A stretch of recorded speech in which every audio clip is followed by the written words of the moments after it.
Part 3. The final episode in the series Above Top Secret. We are here. This episode was supposed to be membership only. However, due to me feeling slightly under the weather, I don't feel like I gave 100 in anything percent, right? I still have good knowledge, but I would have did way more if I felt top notch. So I felt like, you know what? Let's just give the information to everybody as is. We're going to do it like that. Now, if you're just seeing this episode and it looks curious to you, you hit the thumbnail, yo, what is this about? You missed 2 episodes prior to this. I'm going to let you know. And we talked about some very controversial areas of history that may have involved some extraterrestrials.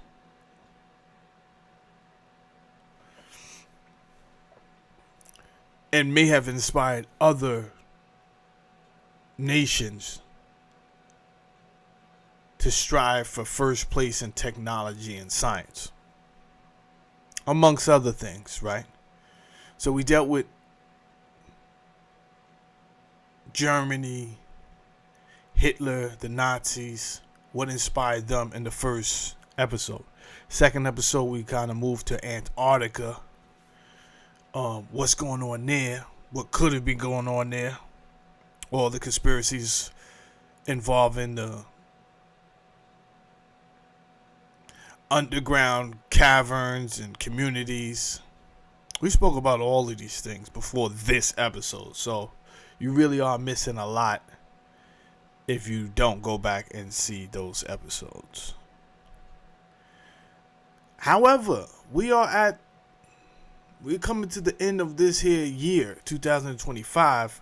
I did not want to start 2026 off with this same episode or like in this vein of things. We got things to do.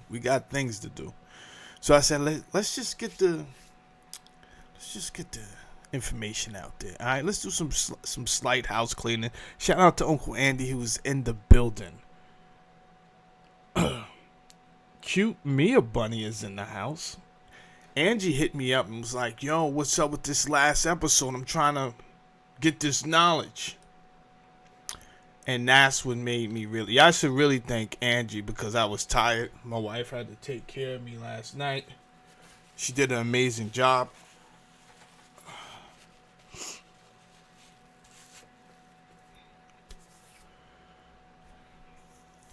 And I woke up at 4 o'clock this morning, nowhere near ready for this episode. Swear to your God.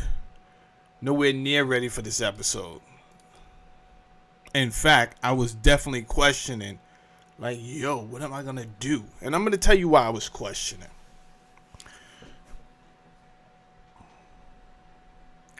I like to fact check myself, right? So I get a ton of information. And although I am very mystical,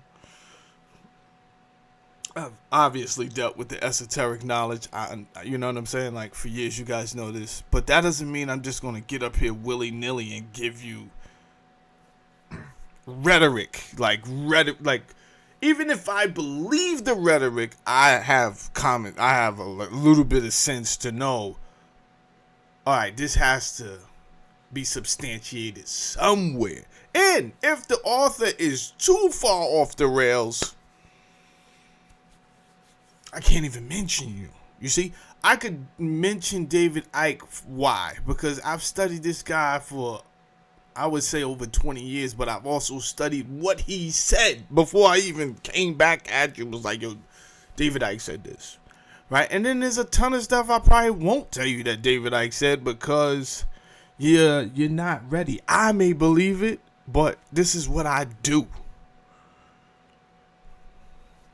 So with all the information that I was given, and as I was fact checking, I was like, I can't bring this to them. And I was excited. I was excited to bring it to you. But I'm not going out like that. But where there's a will, there's a way.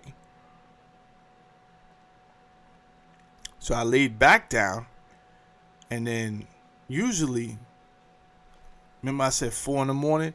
That's my time where the universe just speaks to me, and it's just like, do it like this. I wrote like 3 albums just like that. Every time the song came like 4 in the morning, 4:30, 5 o'clock in the morning.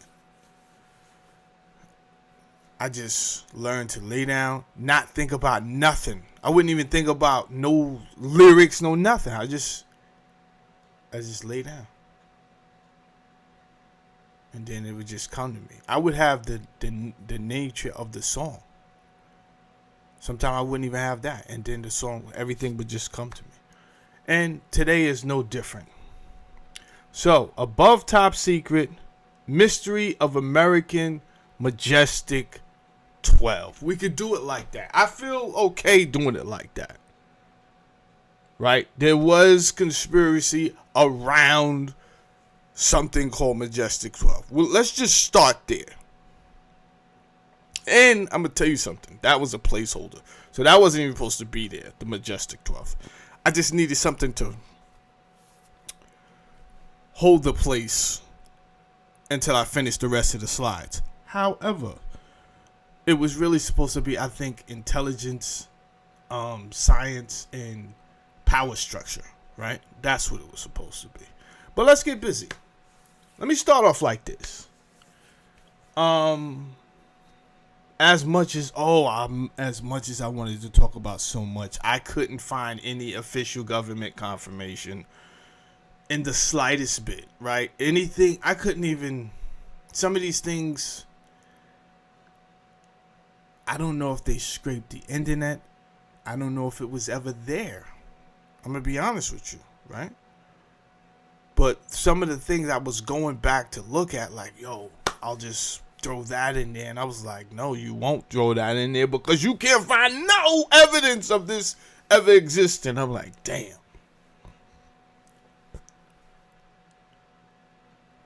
One second, excuse me. Don't nobody go nowhere.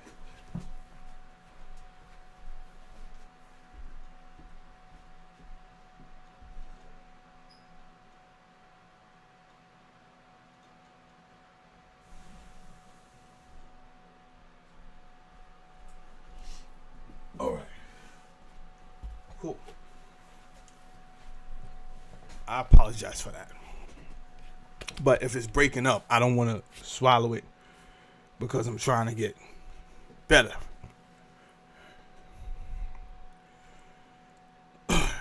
So, official investigations and declassified records find no evidence of extraterrestrial involvement in UFO, UAP sightings. This is what I want to say. I got to say that. I got to give the disclaimer. We'll still get busy, but let me give this disclaimer because I have a number of subscribers as we're growing. And many of my subscribers, we don't agree on things. Yet they still come through, and I want to show respect to their intelligence. I do. Because I do appreciate them even being over here. If everybody came over here and agreed with me, that's not cool. Somebody went off me the other day. Yo, you block me because I disagree with you about Tesla? I was like, no, that's not even something I would do. Uncle Andy blocked you for whatever you said. I did not block you. I'm not, I get, people have wrenches, bro. You may say something to somebody in the audience and they don't like what you said. We are the Poker Face Society. You understand? We are the Poker Face Society. I'm up here doing the show. I don't know what happens out there in the chat all the time. But Uncle Andy has a wrench, and sometimes he get out here on his Wyatt Earp shit. He's out here wilding. So does Kush. Wah! Everybody, because GTM comes over with the wah. They just start wilding. So watch your mouth in the chat. That's all. Official investigations and declassified records find no evidence of extraterrestrial involvement in UFO, UAP sightings, and no executive orders reference such topics like aliens, historical reference to foreign. When they do mention that, they're talking about foreign nationals and not extraterrestrials. All right, I just want to kind of like give that disclaimer before we even start. However, now that I said that, because I know there are some people who would appreciate that, right? However, there have been numerous government activities, programs, and court proceedings intentionally kept from the public due to claims of what? National security sensitivity. These U.S. government programs operated in complete secrecy for years and decades before being revealed through leaks, declassification, congressional investigations, or Freedom of Information Act requests. So, as I may say that there is no evidence of the things that I'm going to insinuate today, I also want you to know it doesn't mean that what I'm insinuating never happened or through this whole series, because I insinuated a lot during this whole series. I definitely insinuated that aliens exist, what we would call aliens, extraterrestrials. But that's a whole different story, and we can get into all of that stuff later on. This series is not really for that.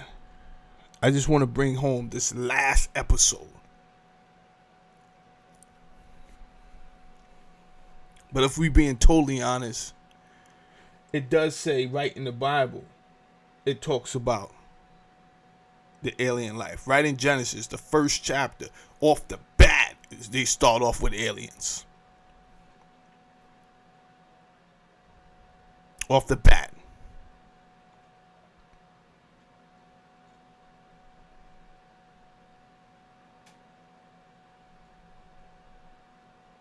Because in fact, I do believe that this place has been visited for millions of years by other beings. Not that we were even here before them. You understand? But that's a whole different story, like I said. Let's stay on topic, please. The fact is that there are government programs that exist that won't let you know the truth. And the truth of the matter is, well, if I'm being really honest, I don't know if you deserve to know either, right? After coming across so many different types of human beings on this planet, myself, the variation range of cognitive levels and intelligence, nah, bro. I don't know if every last person needs to know everything. You have people out here that's their anxiety levels are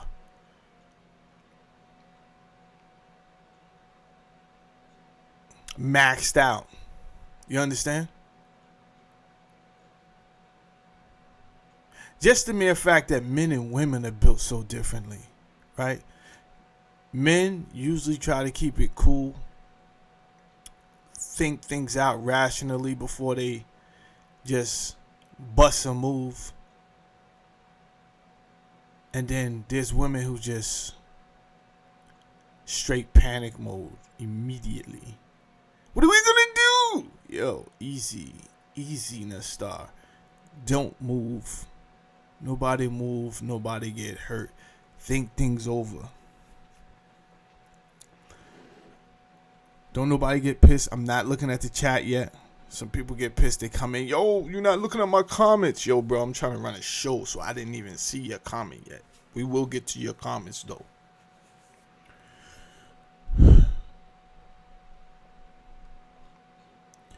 Let's start with one of these programs. called national security letters and gag orders.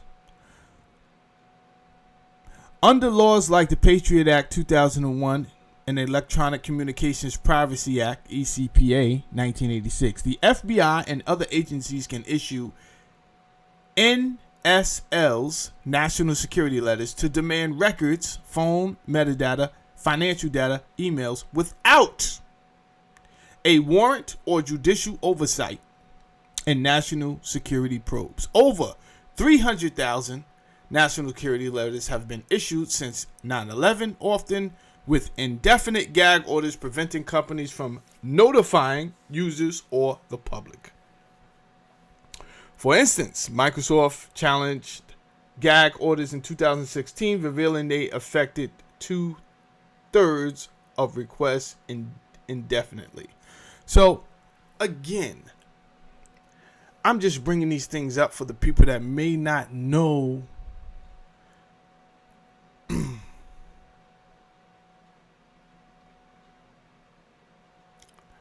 because you're living your day-to-day life. It reminds me of that scene in A Few Good Men with Jack Nicholson. When he gets upset at Tom Cruise. He's like, "You can't handle the truth." And then he goes into his whole monologue of how so much pressure is on the military to protect everybody. And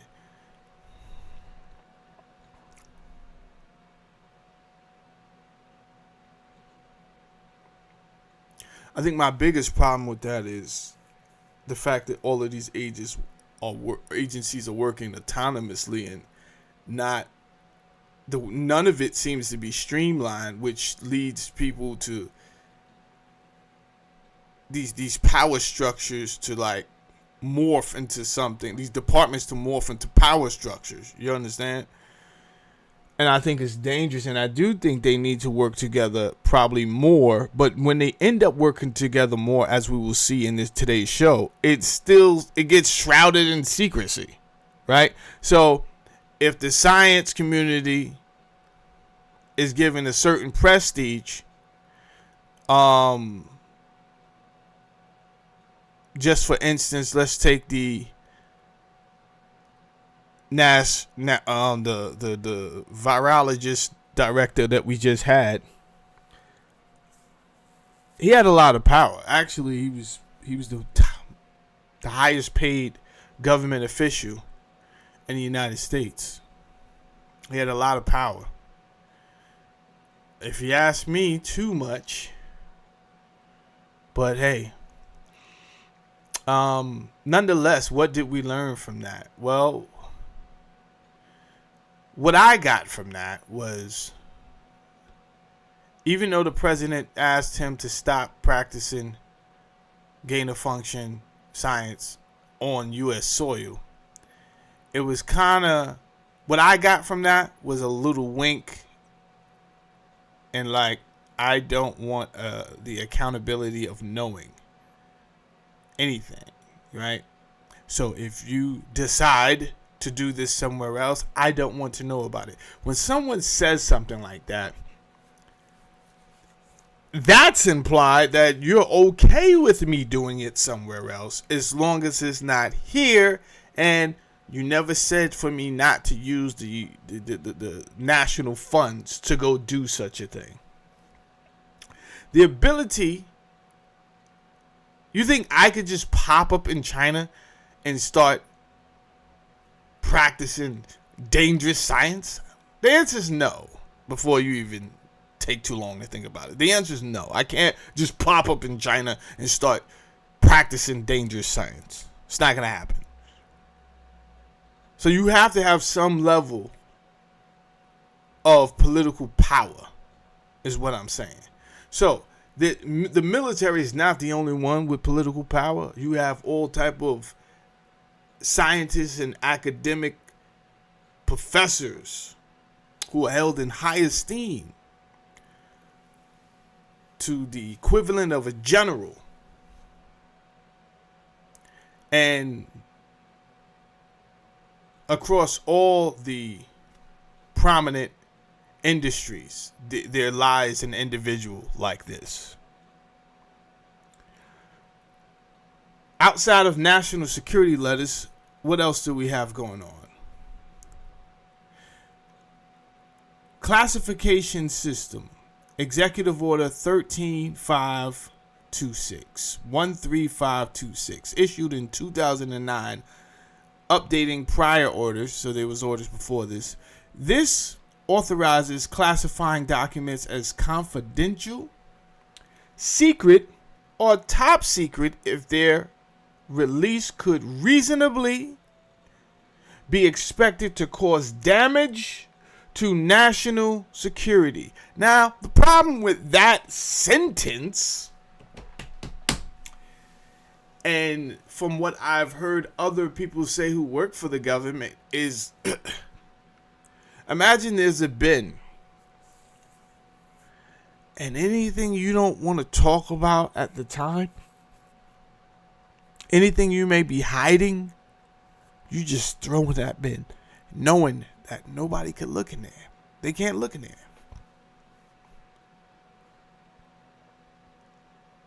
So much stuff has been thrown in there. Actually, it says right here, over 50 million documents. over 50 million, bro. Over 50 million documents are classified annually. Annually.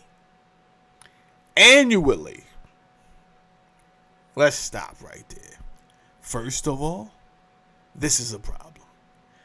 This is not efficient, because what do you have this for? Just have a trash bin, right? But you've created something that you're never going to. Can you even filter this? Like, what is the purpose?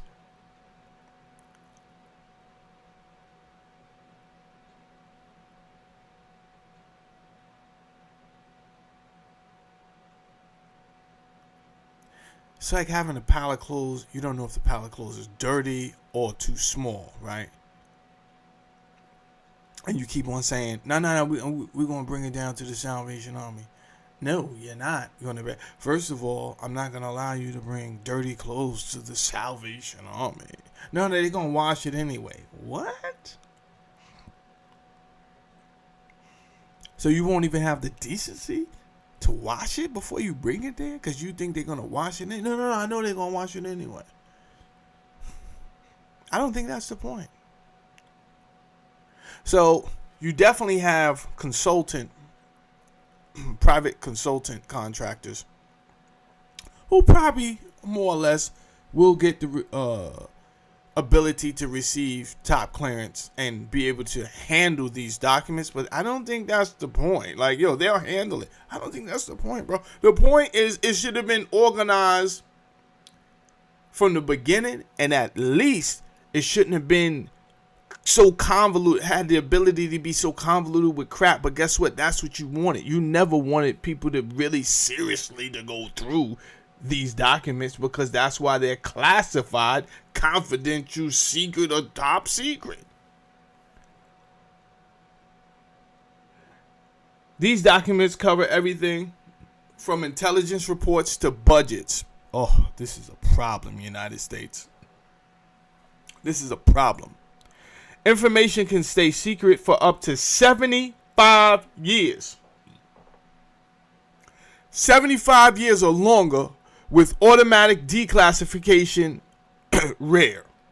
This system obscures vast swaths of government activity, including black budgets. Shout out to the people who say that the Pentagon does get audited. Shout out to my boy Angelo. He's one of those people. We go back and forth, but it's a healthy debate. Shout out to Roderick Thornton. These are healthy debates. It get heated sometime. I used to have a cat over here from Brooklyn. I think he was from Brooklyn, called Majestic Allah. Majestic Allah may still be in the bushes, but our debates used to get heated. He used to hate when I disagreed with him, mainly on hip hop. He felt that the black people created hip hop all by itself. I disagreed, and I have not seen Majestic Allah. It doesn't mean that he's not around. You understand? Majestic Allah likes intelligence, which in the dirty sector is rare.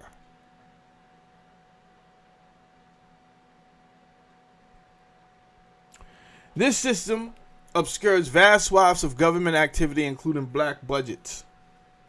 Secret intelligence funding estimated at 80 to 90 billion yearly in recent years, hidden within the federal budget. And this is what I was talking about before when we read these is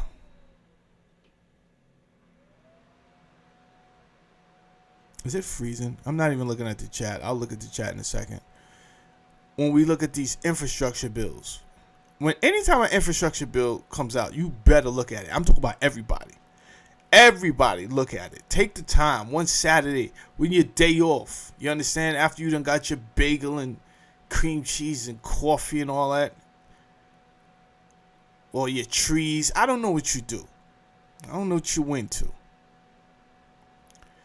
But when it all calms down, say, yo, Saladin was saying something about the infrastructure bill. The new infrastructure bill came out. Let me just glaze through this joint real quick and see what's going on. And you're going to find all type of stupid stuff in this bill. Right? Now, if you drill down a little bit more granularly, you're going to find that there's going to be boxes, and not literal boxes, but areas of the government that's not gray. It's just going to be black.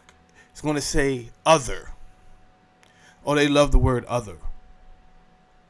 And then attached to other will be a ridiculous number. Like 150 billion to other. Yo, what is other? I need to know what other is. What are you spending this on? Yo, it's just other stuff. What?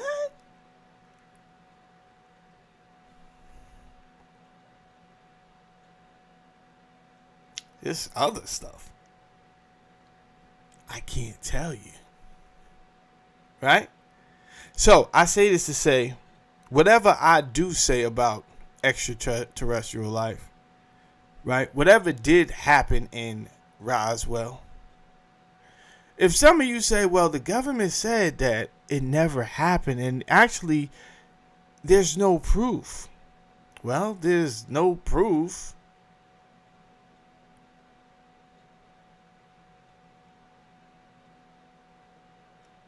Allegedly.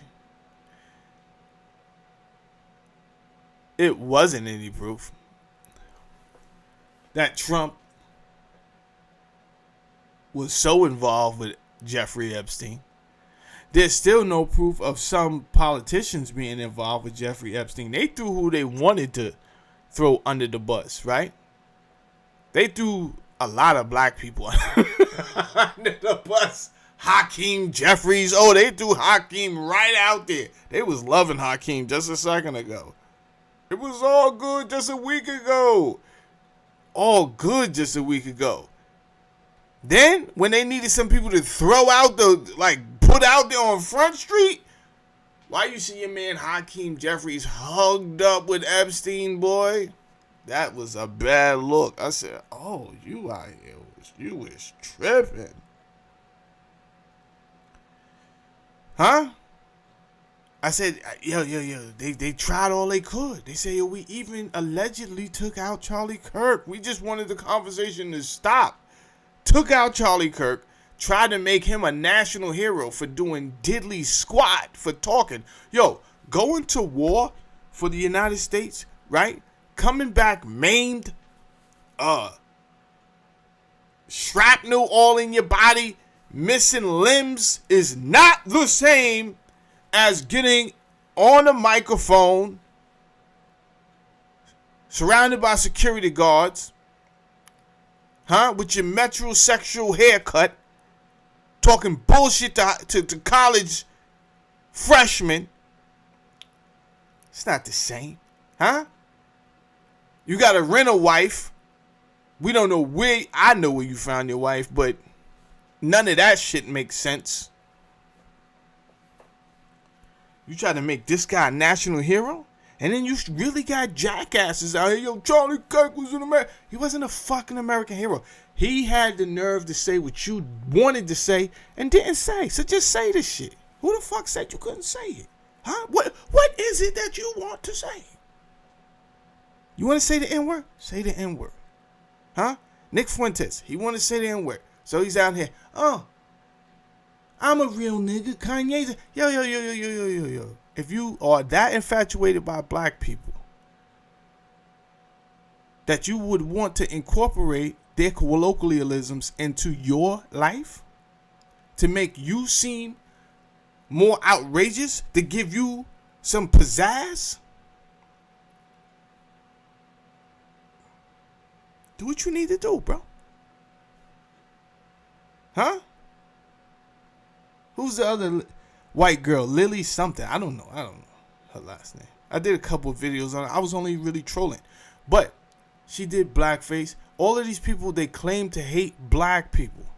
Including, what's the metrosexuals boys that I just mentioned? What his name? With his metrosexual haircut. Charlie Kirk. You get on the mic, you say black people are the cause of the America being the way it is, and we need to go back to the old America, right? These people are saying these things. And the fact that Trump never denounced it. I've heard him denounce white nationalism before, but it gives a double standard when you did denounce David Duke. You did denounce, I heard you say it. But then, when you have that undertone racism and you don't chop it at the knees, black people gonna look at you nuts. Like, yo, why you not putting this dude in this place? He's saying all of this stuff. Some of the shit he was saying about black people was actually true, though. Let's keep that shit real. But black people weren't the main fucking catalyst for all the problems in the United States. It's not. But let me explain something to you. If the machine can put money behind a derelict like that, who doesn't mind getting up there and saying what, it sounds like, I'm just saying what needs to be said, and black people need to do this, and black people need to do that. And guess what? I have no problem with you saying like black people need to do this, because they probably do. But then what I do have a problem with is not acknowledging the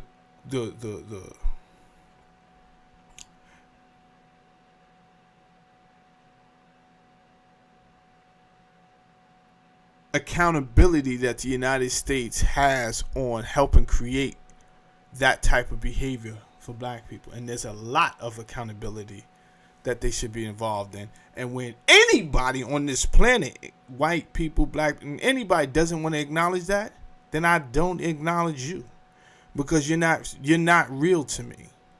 You're not fucking real. That you don't want to acknowledge their hand in certain things. Now that's one of the things that they had their hand in, the sabotage of black people. The history is there. I'm not fucking debating with you. Number two, they also have a hand in undermining the people all together. Every nationality, every demographic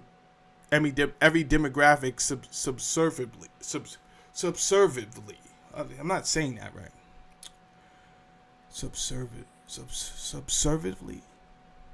I'm still not saying it right. But it is.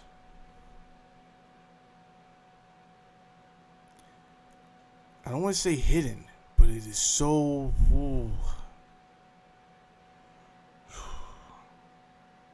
It's hard to detect how they do it, because it's so systematic and tactful that it almost looks like it's just streamlining with our natural system, right? But in all actuality, these things are built into place to put us against each other. So, the media, when you can, the media doesn't help. Let's just say that. The media doesn't help. And they put these visuals in front of us every day. And I'm not going to lie. If I woke up every day to fucking Jamal fucking hijacking cars, I'm going to think, yo, are all you guys like this? And I'm just going to think of fucking black people a certain way. And same thing for white people. If I really think that every white person has it made, and all white people are rich and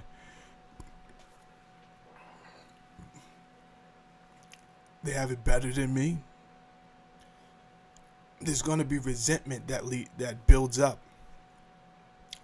And just the mere sight of a white person would trigger me into thinking like, man, fuck these people. They got it made. And I got to struggle. And this is what's really going on as I talk to people. I know it's not true, but it doesn't fucking matter. Both sides are like, nah, you fucking wrong, Jamel. Like, damn. They got to you. Let's keep going. Standard duration before the automatic declassification. Now, at one point, these documents had to be automatically declassified. And at one point, that number was 10 years. So after 10 years, under the National Securities Act, these sensitive, classified, top secret documents would be declassified within 10 years. However,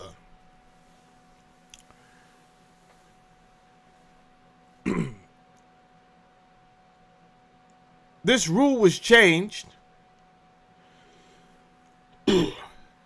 I think, under Clinton first. The 25 rule for historical records was introduced in EO 12958 and retained with modifications to exemption processes in the 2003 amendments via EO 13292. For older records existing at the time of EO 12958, 1995, there was a phased rollout, automatic declassification of pre-1970 historical records within 5 years of the order. So basically, they started changing the rule when this stuff could be declassified.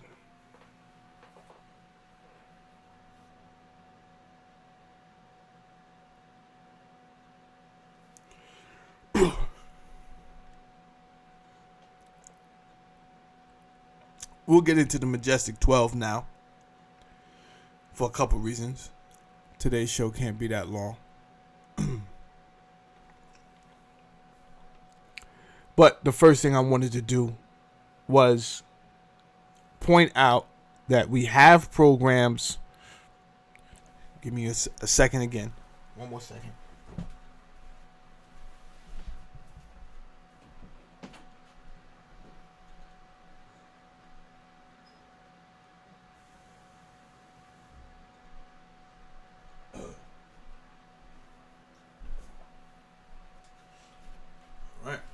Good. Breaking this up.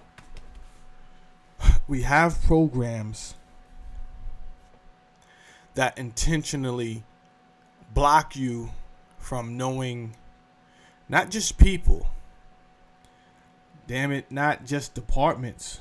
There's whole court hearings. I could have went into more detail. There's court hearings that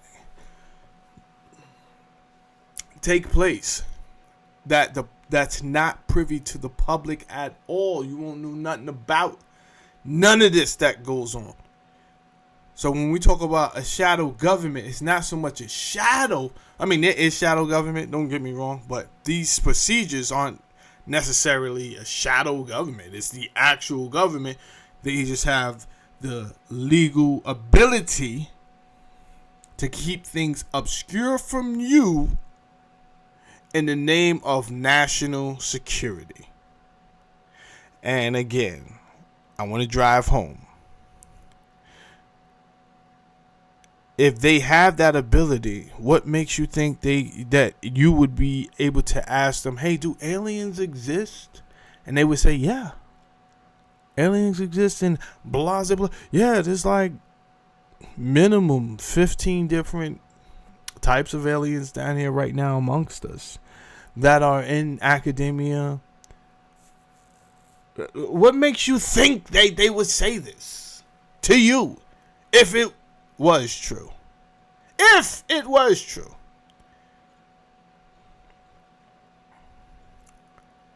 It's better that your cognitions can handle the little that you believe, right? Deal with the aliens that you are familiar with, right? Jesus walked on water. You can handle that? Yeah, I can handle that. Okay. Stay right there. That's your speed right there. He got nailed to a cross, got buried, came back alive, rose to the sky. You good with that? I'm great with that. Good. Stay right there. Because anything else that you would fucking read that we would give you would blow your fucking mind. So, if I were you, just chill out. Oh, you don't gotta worry about me. I believe everything you say. Good boy. Good boy. Now, let's do some house cleaning real quick before we get into the Majestic 12. I wanna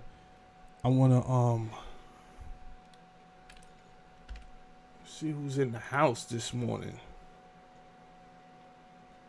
Let me put the chat over here. Give me a second, y'all. Put the chat over here. See what's going on in the chat.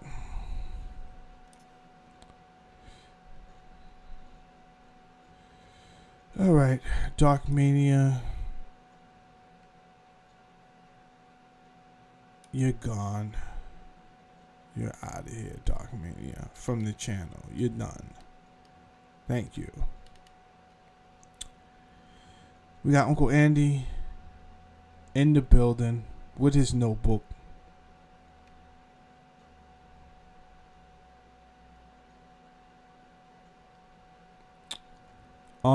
The milkman says, don't bring the Bible into this. You on the wrong channel, bro. What is...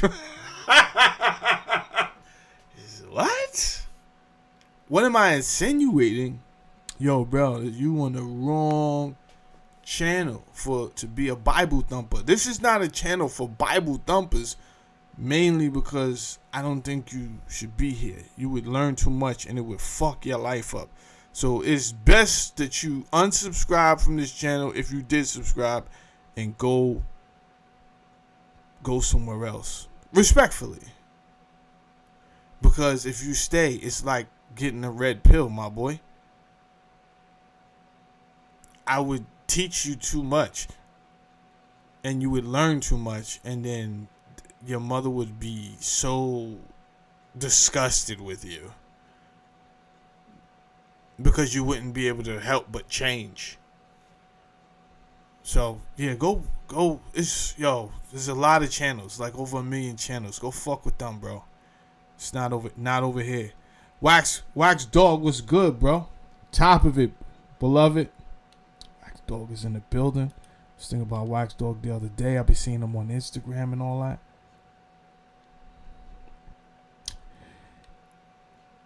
Angie's in the building.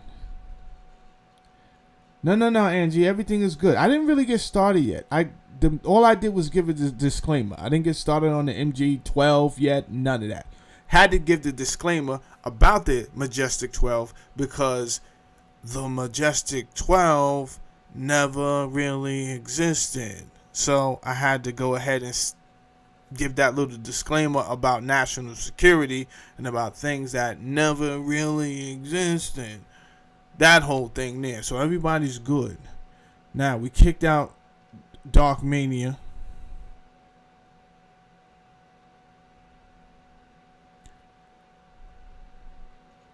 Angie says she thought some things stayed classified for 50 years. They changed it to 75 years. No, 50 years is, so you're actually right. there are some things that still are classified for 50. There's some things that's classified for 75. So my point is, they don't. Why are these things classified? 75 years? 75 years to me tells me you just want to be dead before these people had a chance to ridicule you and bring you in front of a Senate. And God knows in 75 years, all the laws are going to change to the point where you can't even get it then, right? So this is going to continuously to happen. So peace to the gods and the earths. The original man is in the building. Let's go. All right, let's start with, this is my last episode on this series, Above Top Secret. And now I'm going to get started with the Majestic 12. I'm not going to get too deep in this. I told you why, right? I can, but it's gonna delve into conspiracy theories like crazy. I'm already on conspiracy theories talking about the Majestic 12 because the Majestic 12 is the name given to an alleged secret executive committee said to have been formed in 1947 to manage highly classified national security matters. Now, if you watch this series, one thing you are familiar with at this point is dates, right? If you watch this series from the first one we did to now, the one thing you are conscious of is the dates. So, we understand 1947 very well, right? We understand 1938. Why do we understand 1938? Because that is when allegedly the Germans went back to Antarctica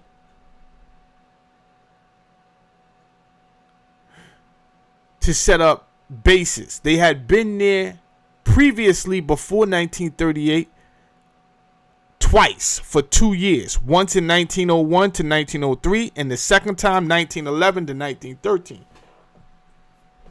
Both for 2 years. 1938 they was like, yo, I think we need to, that thing we talked about, right? And they Kamla, who was in charge of the slave labor, all of a sudden, allegedly,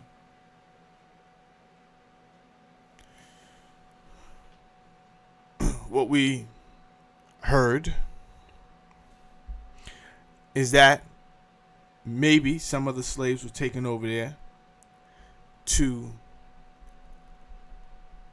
build upon what was already there, the caverns and stuff like that, to create this underground community within the mountains and underneath the earth, allegedly. What I do know is that one of the Nazi SS agents, Donitz, said at the Nuremberg trial that the Germans had a invisible, impenetrable fortress within the eternal ice. He said this, not me. You understand? Fine. We also understand around 1945, somewhere around here, that the British decided to do Operation Tambourine, and they went over there looking for shit, found more than they could bargain for, got the fuck up out of Dodge. Cool. We also understand that even though Operation Paperclip is out there crazy and it gets more of the acknowledgement of bringing over the Nazis, we understand that there was something called Operation Sunrise that the CIA, aka Office of Strategic Services, under Alan Dulles, was already working on, and it was because of that operation that the military was even able to know about all of the technology that Germany really had. And in fact, Allen Dulles was able to tell the generals exactly where to go find it, which was in Czechoslovakia at Skoda Works, which Uncle Andy has pointed out was the original Skunk Works. Basically, Skoda Works was the original Skunk Works. Crazy. Then, after it was all said and done, what do we get in 1947? In 1947, we get Operation High Jump.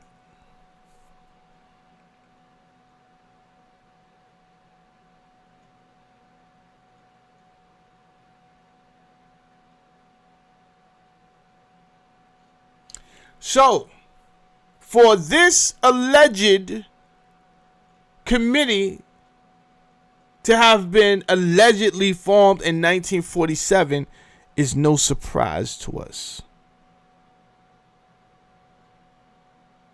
We say alleged, right? But your own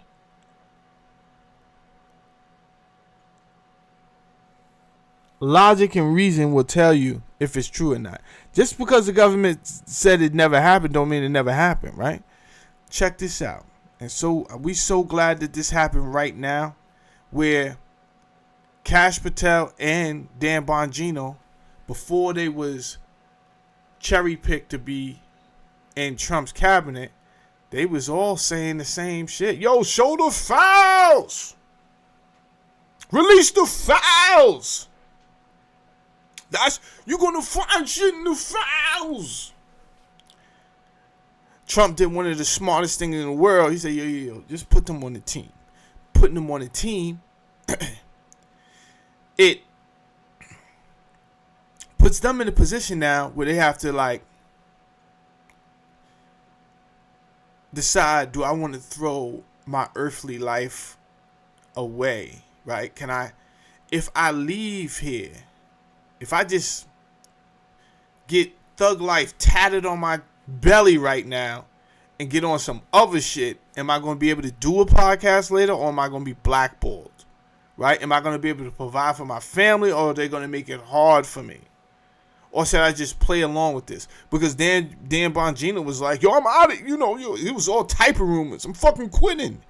He's still there. He's still there. Which is more I could say for Ebro. Anyway.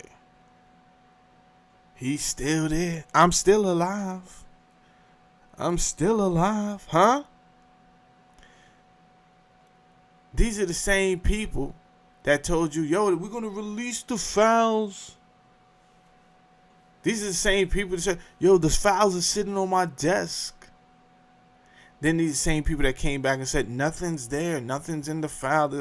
So, you believe what the fuck you want to believe. Huh? How many times can they sit there and lie to you in your goddamn face?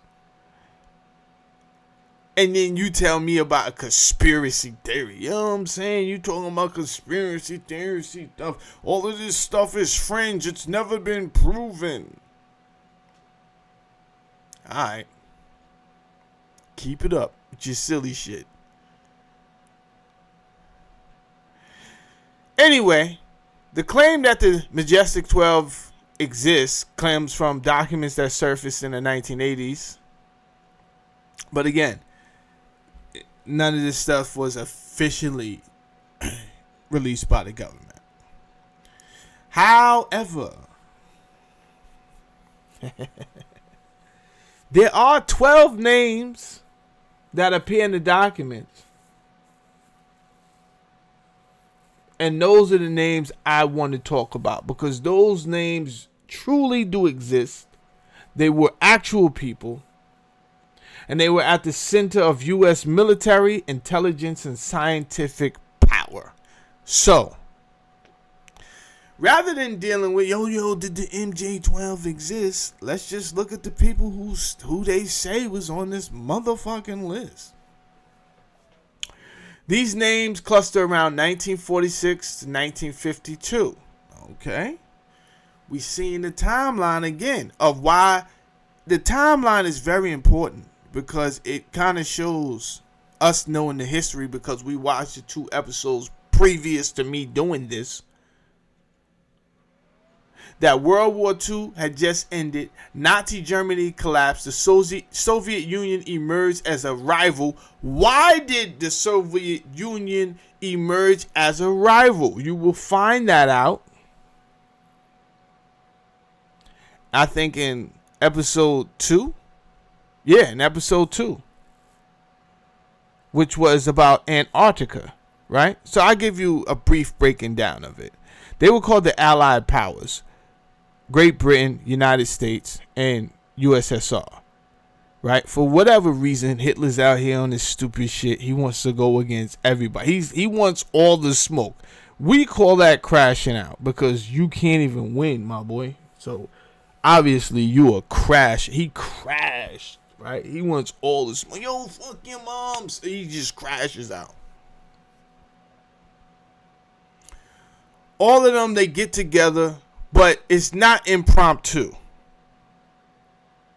Impromptu is what it is not. It is actually, they had 2 meetings, and one was in Tehran.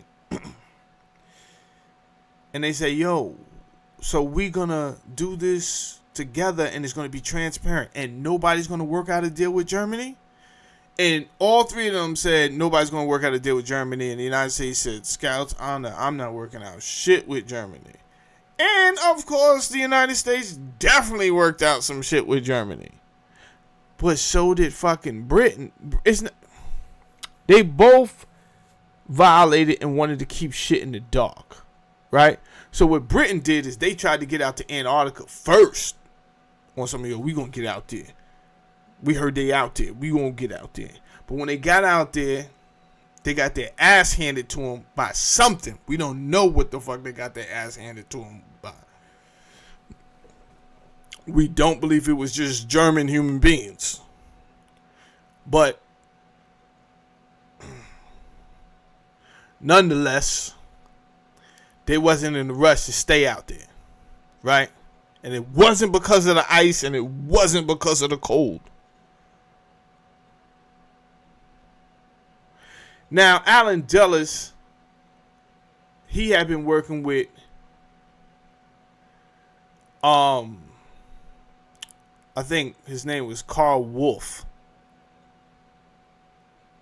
a Nazi soldier, last name Wolff. He was working with him. He was stationed in Italy, and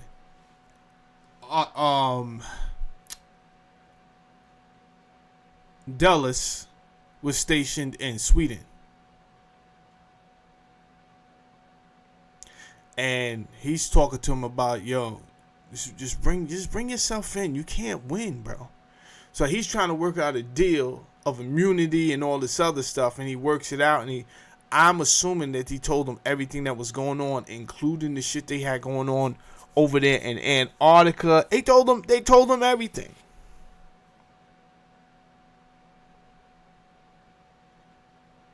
So this is really before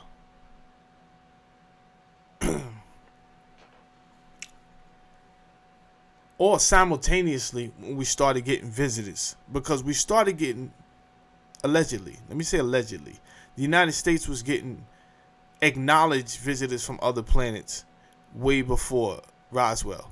And I shouldn't say way before, but the acknowledgement is that there was crashes before Roswell, New Mexico.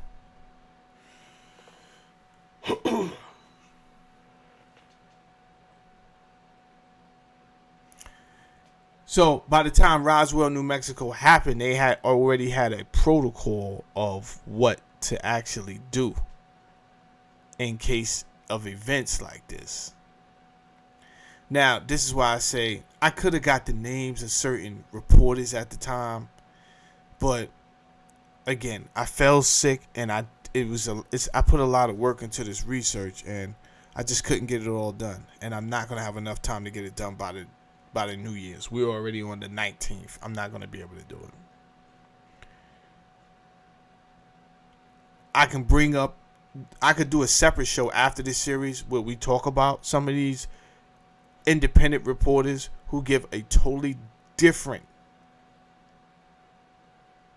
account of what happened and what they saw than what the government saw. But at this point, I don't think any of us believe that the material that was found was fucking weather balloons and all of this silly shit. But it's a matter of national security. So, again, if you do have your pen and pad, look up when the National Securities Act is. Because I'm going to look up some stuff today, but I'm not going to waste my looking up on that type of stuff. Look up when the CIA, when the Office of Strategic Services actually went from the Office of Strategic Services to the CIA, and also look up the National Security Acts and the transformations.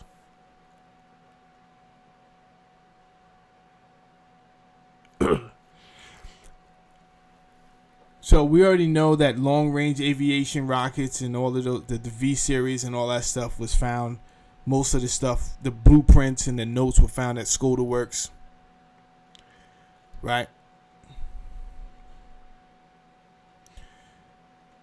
And the names mentioned were the names of the people who would be consulted in advanced technology, airspace, national defense, scientific unknowns, and strategic geography.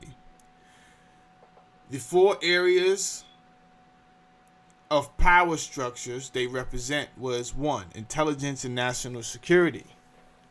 Right? So never mind the names. I got some of the names up there.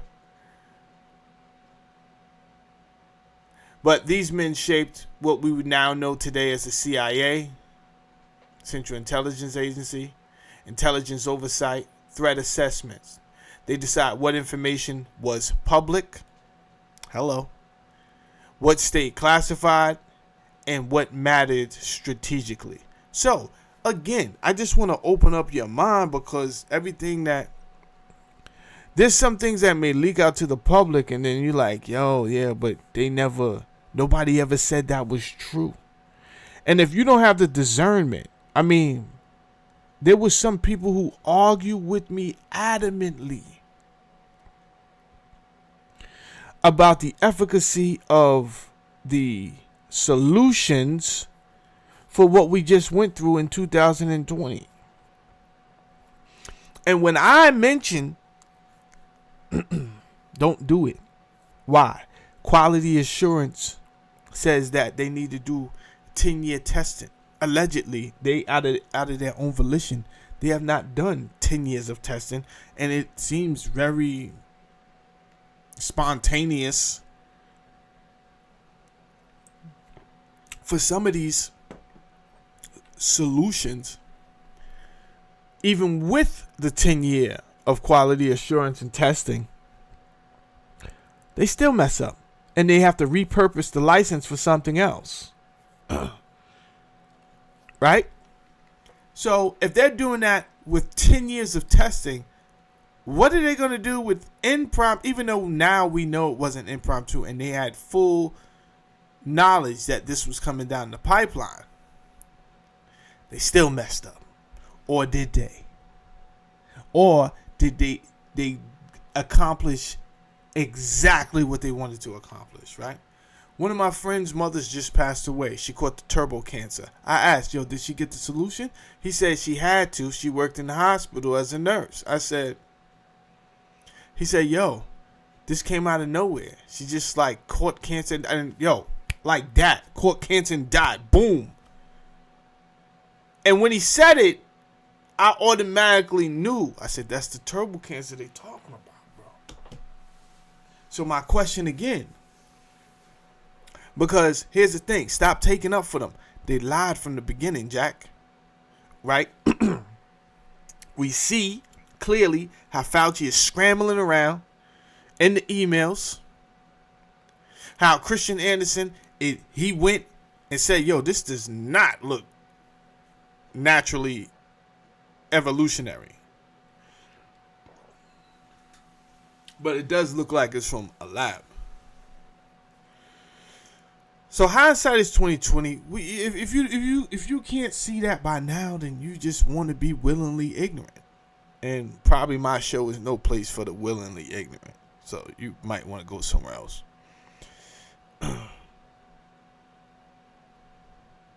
So anyway, around this time, this committee was formed. These are some of the reasons that they were formed. Military strategy and force projection. You had Forrestal, Twining, Vandenberg, and Montauk. I'm going to go over these people. Don't worry about it. I got a little bit of time. Actually, I don't have a little bit of time. I got 23 minutes. So we need to hurry this up a little bit. The newly unified Department of Defense, Air Power Strategy, Missile and Weapons Development. This group was responsible for asking where can future threats come from and how can we reach them first. Science and Technology Authority. You had Bush, Bronk, Hunsaker, Berkner, and Menzel. This group decided which science got funded, which research had military relevance, how civilian science served defense goals. Now, why do you think these people keep on saying trust the science, right? Why do you think there's such a pushback anytime you don't agree with science, anytime people think that you are against vaccination? Oh my gosh, you might as well have said something about a tranny, right? That is the type of PR that comes at you when you say, nah, I don't believe in vaccines. Oh my God, you get people from all over, you a traitor to the United States. What do you mean you don't believe in vaccines? Da, da, da, da. Yo, they get crazy. I believe that the United States has the ability to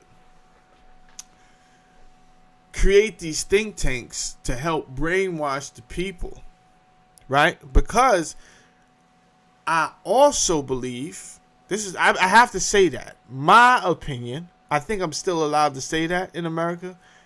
And since I'm still allowed to say it for the time being, I'm going to say how I feel.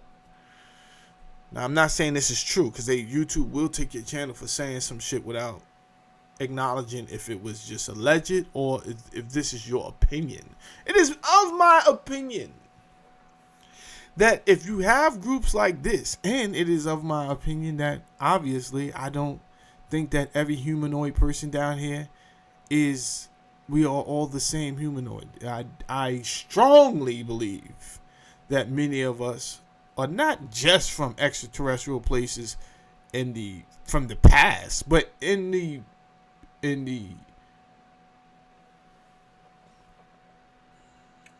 more current times. There have been beings that visited this earth, have the ability to appear as they want to be appeared by us, and they merge into society. They merge into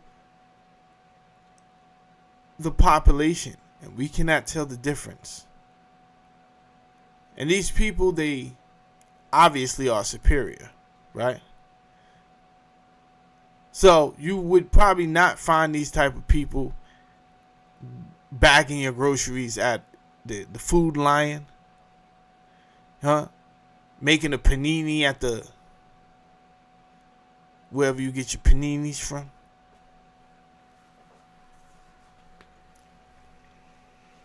You might find a couple because they need to do some reconnaissance, right? So they might send a few to the hood, see what's going down. But you definitely have some that rise to the top because obviously they have a better understanding cognitively of just how things work, scientifically, mathematically. So it's nothing for these people to end up in top of the military chain, top of the criminal justice chain, political, science.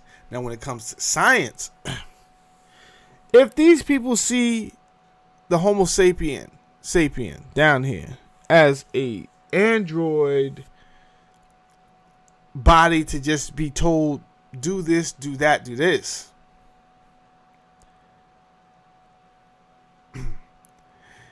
The mere fact that we have the ability of free will, they might want to change that. And I have to say might. I think they do. I think they want total control, total dominance. How would they get that? Well, they would have to get inside our system because they are the first. We are the first computers. Right? So they would have to get into the code. Where's the code? The code is in the DNA. If you are not paying attention, the most recent solution was focusing more on the code than it was anything else. And then that's how they tried to pass and get over on us, because they figured these people, they don't understand the science behind this anyway. So if we just tell them something and tell them it's good for them, they're going to do it. Many of you did it. Many people died. Many people got sick. Many people were peer pressured. I don't know what to do. I'm going to just do it. I hear you. Many people took it. It was a placebo. Allegedly.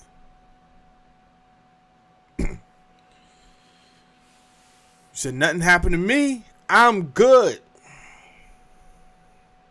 So therefore, right? Not understanding this is basically what they do. They put out a placebo sometime, and then other times it's not a placebo, right?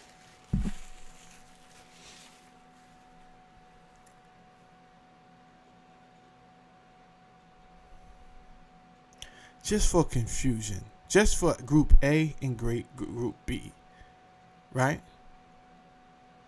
A blue category and a green category.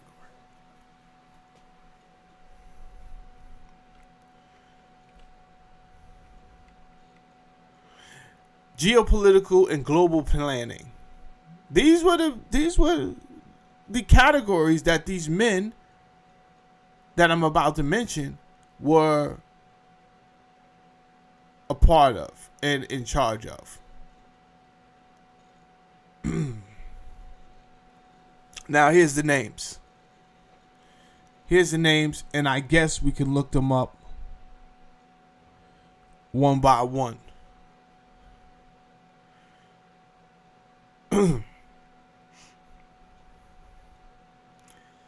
I think I want to start though with Detlev Brunk, National Academy of Sciences. Yeah. Let's just start there. Detlev Brunk.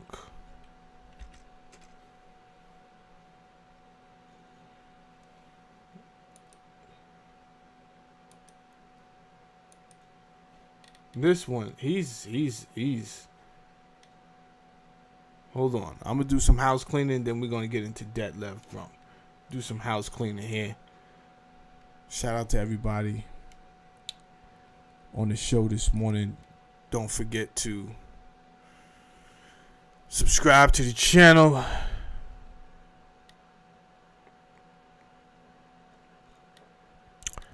All right, let me look at some of this. I wasn't ignoring anybody. I just was doing the show, and from time to time I come back to the chat. Let's see what's going on in the chat. So all the guilty can't be held accountable. Angie, the colonel, those boys were on some long game action. Okay, Prod KM says what's up, nigga. Nick Kerr. Nick, happy birthday, Nick Kerr. Jamal, I hope you never come to South Lake, Indiana. Why not?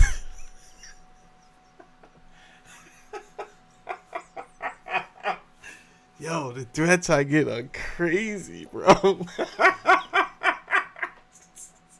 The fuck? Well, first of all, you don't have to worry about that. I didn't plan to come through there anytime soon. But trust and believe, if I do come through there, I'll be holding, nigga. Blow your shit right off your shoulders. You're bugging talking to me like that. Anyway, let's keep going. Looking Glass Project, Blue Book.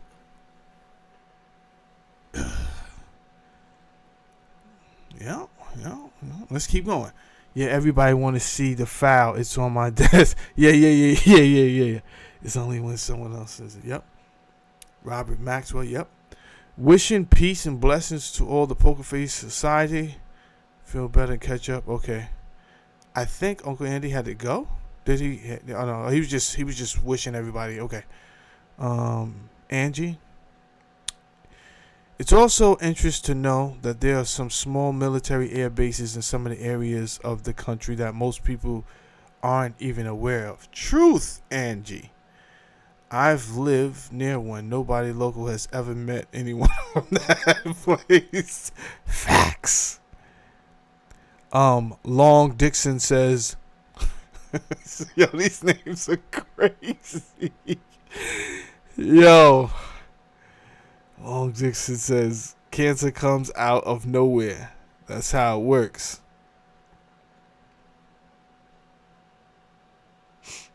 I don't know if that's how it works.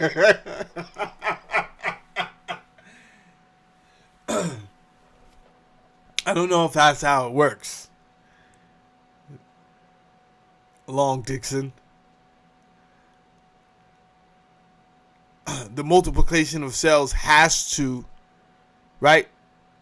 Something has to trigger this. Universal law. For every action, there's a reaction, right? So information from somewhere. I'm not saying where. It could be from something else that you ate. But I don't know where, right? But it's just information somewhere is telling these cells to multiply. That's not how it works. Long Dixon says, what is the source of this information?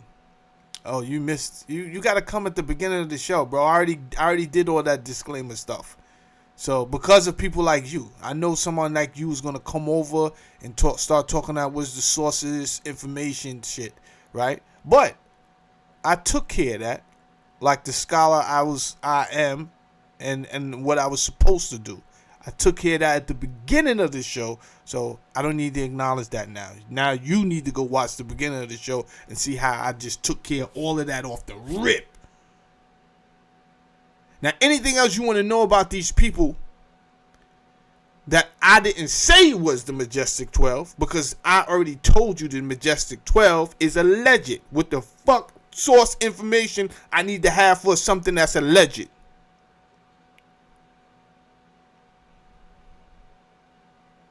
None. I'm telling you about a group of 12 people that you can look up your goddamn self.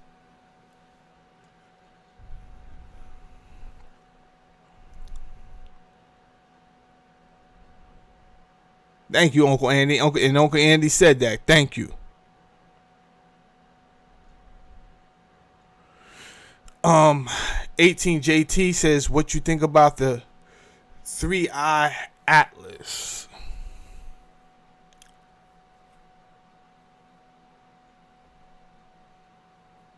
I think it's surveillance for extraterrestrial beings. But my belief in extraterrestrial beings, it differs from the I would think the majority of people down here. Again, I believe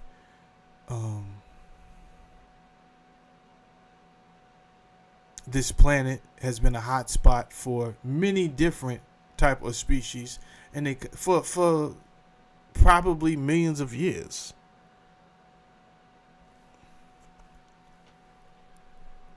Thank you for bringing that up. I just want to play one thing. Thank you. You reminded me of something. You remind me of my Jeep.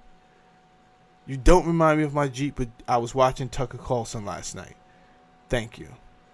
And I stopped his video somewhere very specific, and I stopped it for a reason. Right here.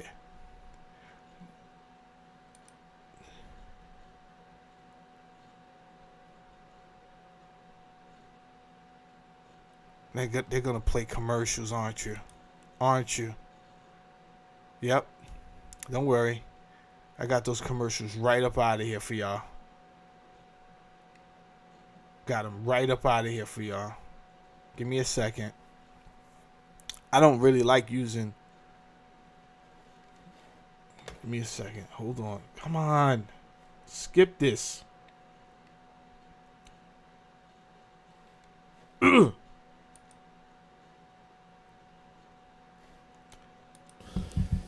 In your business, what the theory of evolution is, and then if you could tell us what you think is incomplete or wrong about it. Well, most of what I speak on is origin of life, which is before you have life. What evolution does is it takes from that first cell, and says, how do we get the diversity of what we have today from that first cell? So most of all of origin of life is getting to that first cell. Luca, it's called the last universal common ancestor.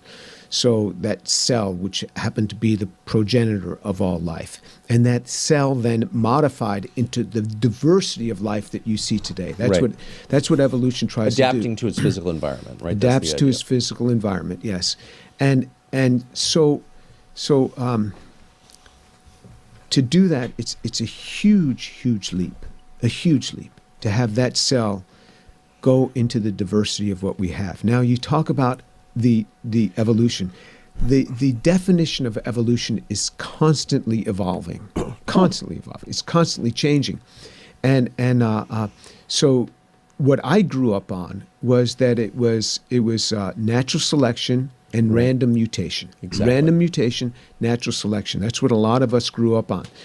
What Darwin was talking about, he was talking about natural selection. He knew less about the mutation aspect.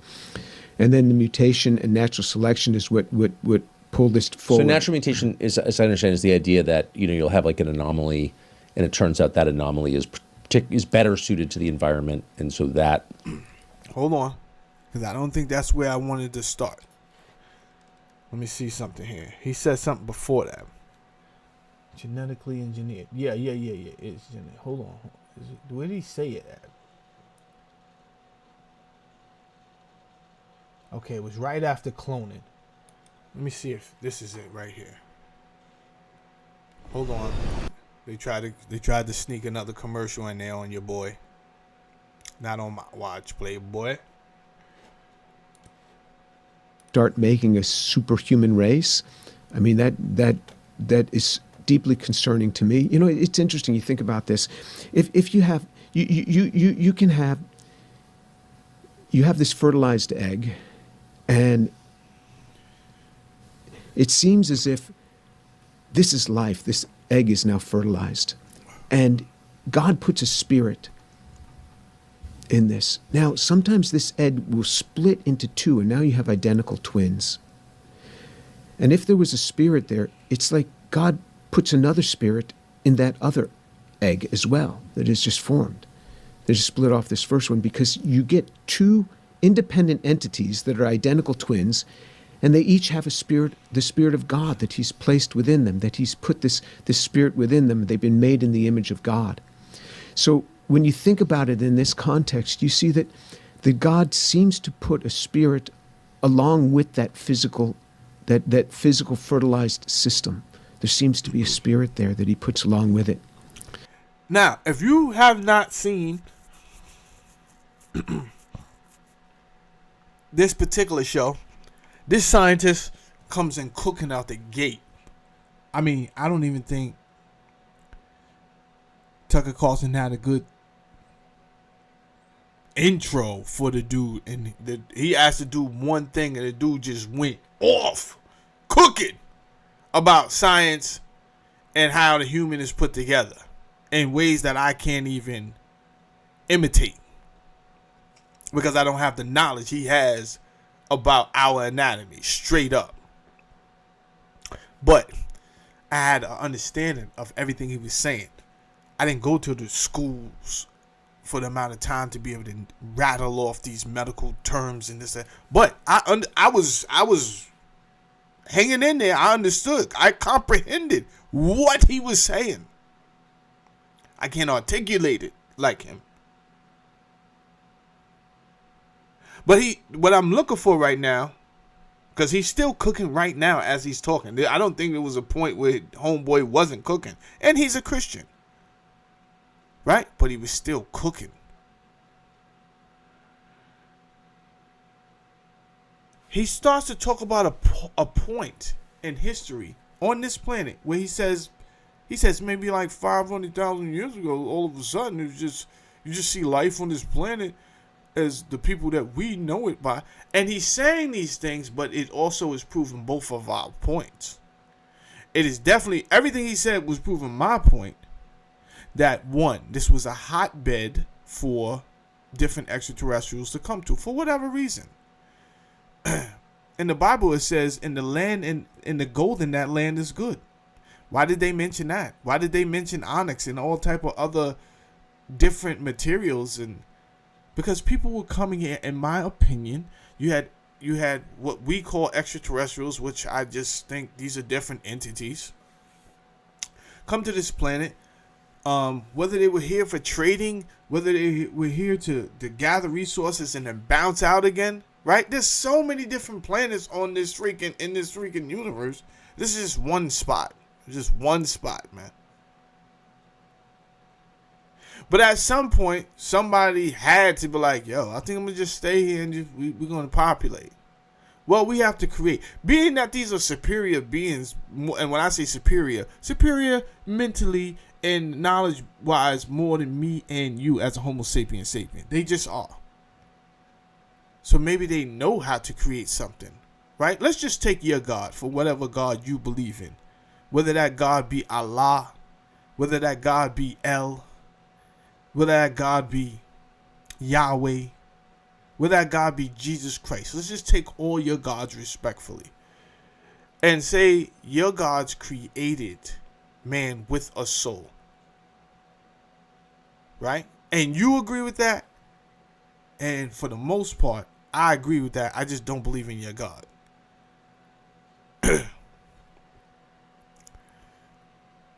But I do agree that we have a soul.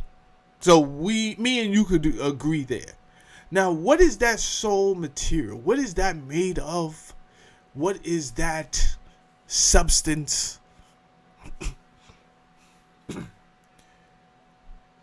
that is vital for life? They actually call it the vital life force.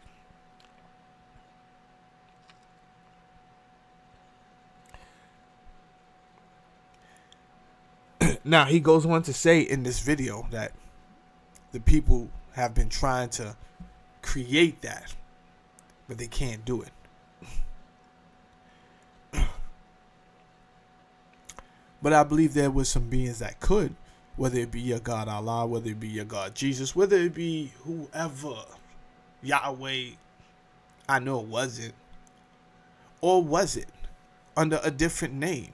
Either way, I believe your God to be a superior being, right? God is just something that we use to say you're more superior than me.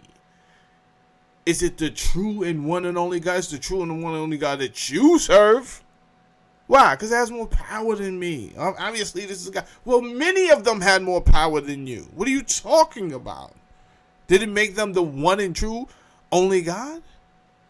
Now you're confused. You're like, what do you mean many of them? I don't have time for that conversation. You would have to go back and do your own knowledge to what your books are talking about. Why does the Quran use we?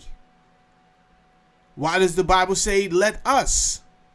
There's a lot of contradictory in these books. You just don't want to look at them. And I'm not your fucking nanny where I should sit around coaching you into doing the research into something that you say you believe in.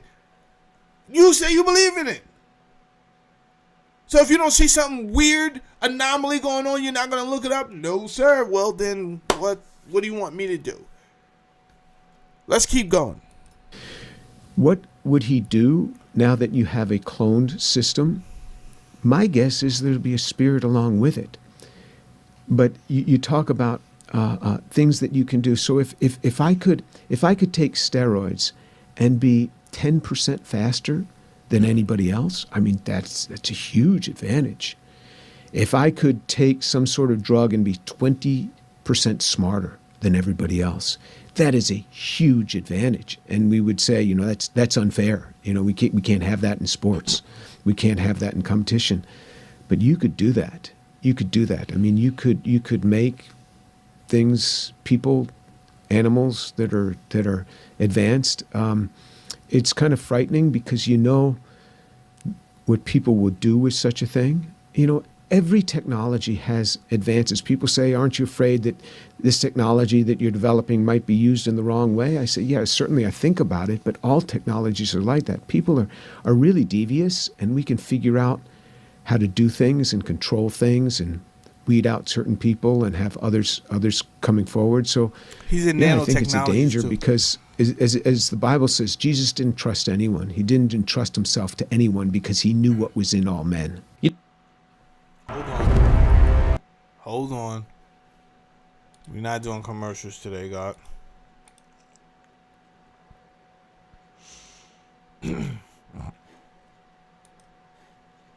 Us to see what's happening. The dollar is in trouble. It's getting weaker. It's sad, but we're not in charge of it. So we have to, I would say. It's such a change, and advances in biotech get relatively little publicity outside of biotech, outside of the specialized world you guys live in. Mm-hmm. But my understanding is we're moving close to what you're saying. And that's something that at 56, I was warned about my whole childhood. Like, one of the lessons of World War II is creepy race science is like bad. It's immoral. You shouldn't be doing stuff like that. I mean, I remember hearing that in school and like nodding along. And yeah, that's good. And it does seem like there are a lot of well-funded people trying to build, like, I hate to use the phrase master race, but like people who are engineered to be over everyone else. And that just seems like... All right. This conversation I'm having with you keeps coming up. Right? This is why it's very important. I got to go back to the bathroom to blow my nose. Hold on 1 second. Don't nobody go nowhere. Hold on.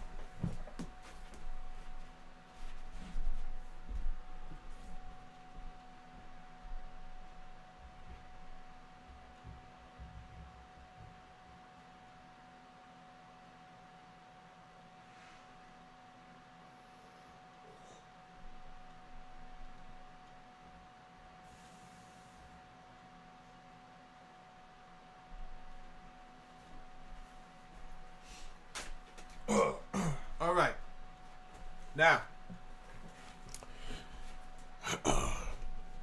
in the first video, I started off with the esoteric. People got mad. They said it was weird. It was weird to them because they've never had these conversations. They didn't know how to interpret the information that was coming through their system. They're very analog. If it's not there, I don't know how to categorize what you're saying to me right now. So they said, it's very weird what you're saying. If you just want to stick to the facts, bro, I'm sticking to the fucking facts. People involved in secret knowledge, secret exercises that you're not involved in because they don't feel you can handle it. And by the way you're reacting on my show, you can't handle it, bro. They were right not to include you in the conversation.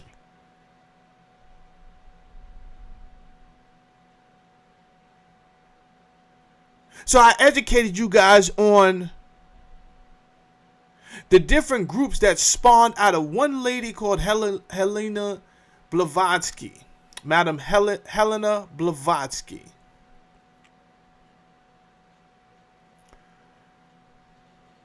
Originally from Russia, she came over to the United States. She did some work over here. But, you know, she was educating people on some history about the Atlanteans, the Nordics, the Pleiadians, different species that had visited this planet before. And some people took her work Many people, not some. Many people took her work, and it morphed into a bunch of different ideologies that we know today. It just kept on morphing and morphing. I mean, if you ask me, the Mormon Church,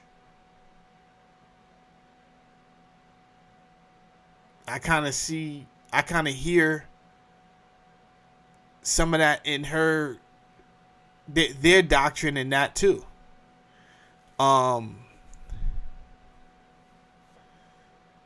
Moorish science, a little bit is there. Nation of Islam, a little bit is there. It kept on morphing. It wasn't controlled under any type of particular race. But what that group did with it, I think, is what mattered. When the Nazis got it, they said, okay, we are to understand that the people with the blonde hair and the blue eyes are the master race. They wasn't the only extraterrestrials visiting this planet, but they considered them these are the master races, and we are connected to them. And it's crazy because Hitler was not blue-eyed or blonde-haired, and yet he's out here spewing rhetoric. This has to do with the esoteric propaganda and indoctrination that he had been involved in with the Thule society and the real society.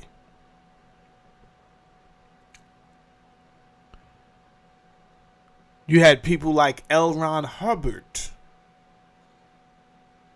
take this ideology and run off to where he was going to run off to it with, right? Everybody took a piece of this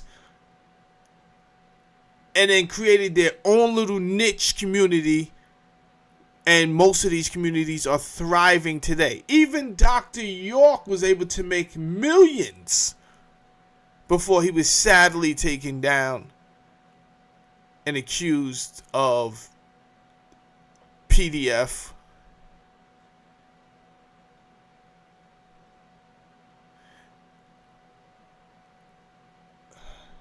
I think personally he was targeted because he was close to setting up a full functioning nation within the United States. And rather than him get away with that and have the ability to have a thriving, I mean, think about it. If you it don't even matter the race. But if you let a guy start a freaking nation in the United States legally, do you know what that's going to do? Obviously, right after that, you're going to have everybody just running around starting freaking nations. So they bust his ass down to Chinatown, right? They got rid of him. And they did like they do everybody else, do the pedophilia on him. I don't know if it's true. I don't know if it's not true. I'm just telling you, why do I think they did it? I'm not covering for Dr. York if he's in true indeed pedophilia. I did not read the case the way I want to read the case. I want to read the actual everything, and I have not taken the time to foil that yet.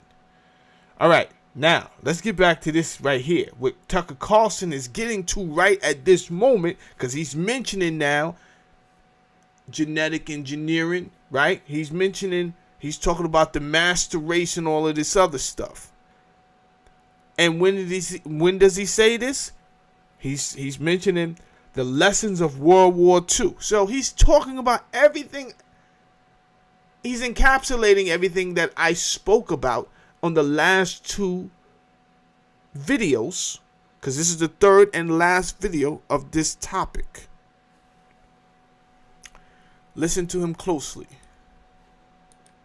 We're totally transparent about the VIG, what we take, and we treat everyone with honesty. So if you've been watching what's happening, you know it's not just about money, it's about sovereignty and holding something that endures and cannot be manipulated or taken. Oh, he's out here talking that sorry. He's been at a couple of Moorish science meetings. Nope, not on my watch.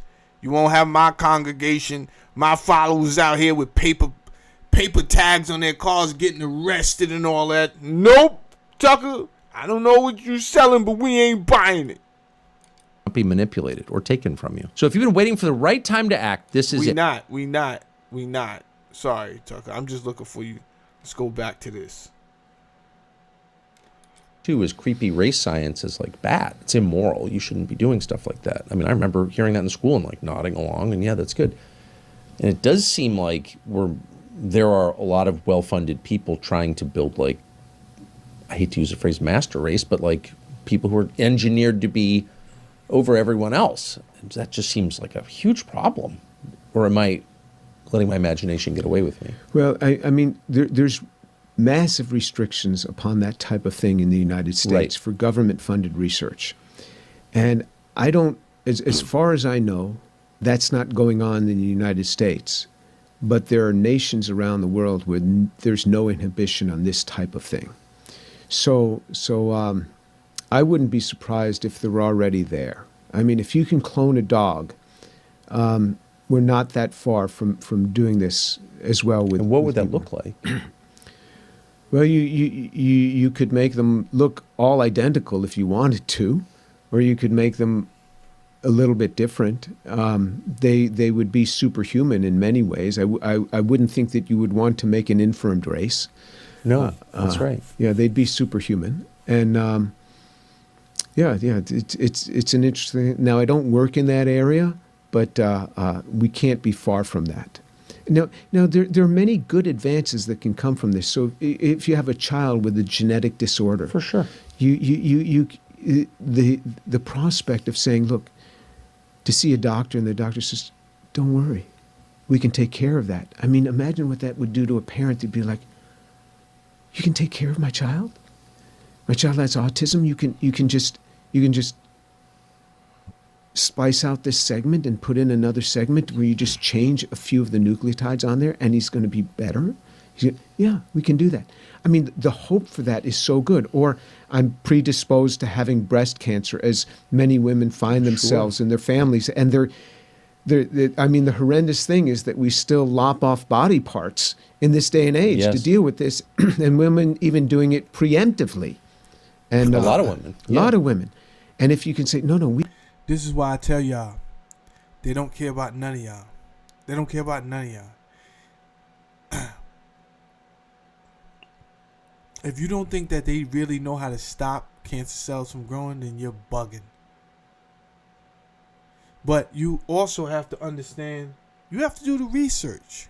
We've talked about this numerous of times. We've done the research on the development of the health structure as we know it today. So we know the origins because I actually released one part of a book on it called Rockefeller Medicine Men, and it's on the audio version.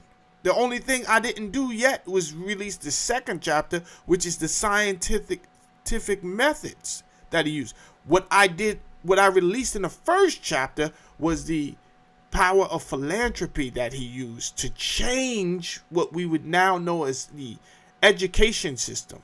So people rant and rave about the board of education system. There was no true board of education system before the Rockefeller created the General Education Board. That morphed into the Board of Education. He is the one that said, I don't want a nation full of thinkers. I want a nation full of workers. So as he went and handpicked which colleges that people would learn medicine from, because he knew what he was about to do. I'm about to take this all over and then basically funnel them to these the pharmaceuticals, synthetic pharmaceuticals. We're going to move away from natural herb remedies, homeopathic medicine. Now, look at the contradiction. When the man died, he had a homeopathic doctor by his side. Right? They don't care about you, bro. He didn't trust that it was $1. It was something to provide. His actual father was a snake oilsman. His father was a snake oil salesman. The apple don't fall far from the tree. The apple don't fall far from the tree.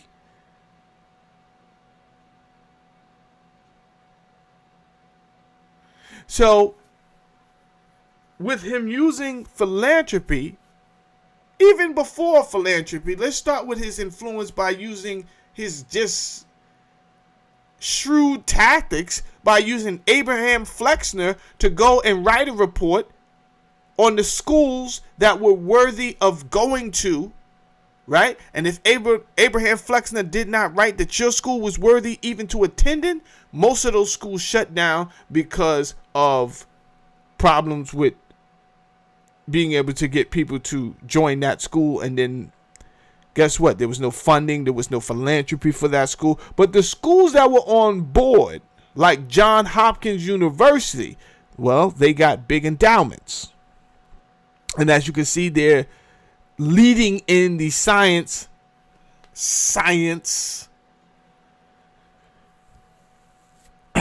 area even today.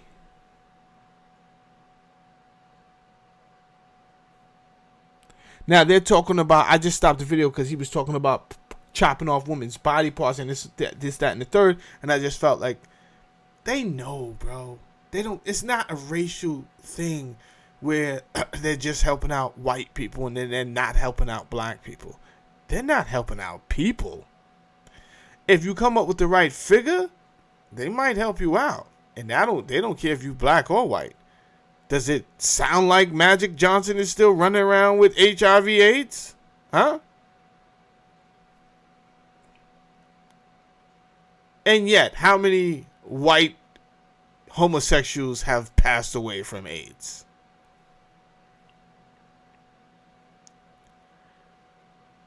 We know it's curable because Dr. Sebi went to trial after being indicted by the feds, and he beat the feds after proving that he cured minimum 13 people of all type of venereal diseases, including HIV/AIDS. So if Dr. Sebi knew it, a simple man from Honduras, no special equipment from billionaires. No. It's just a man walking around barefoot in the Caribbean, who obviously, allegedly, they were so threatened by that somebody took him out. You know, we're not even going to play with that dumbass conversation about him just mysteriously dying in the jail. Listen, man. We get it. Something was going to be released. You could not have everybody going over to Dr. C because that's what the world would have did. Because his clientele had grew to the point where everybody was paying attention to Dr. CB at that point.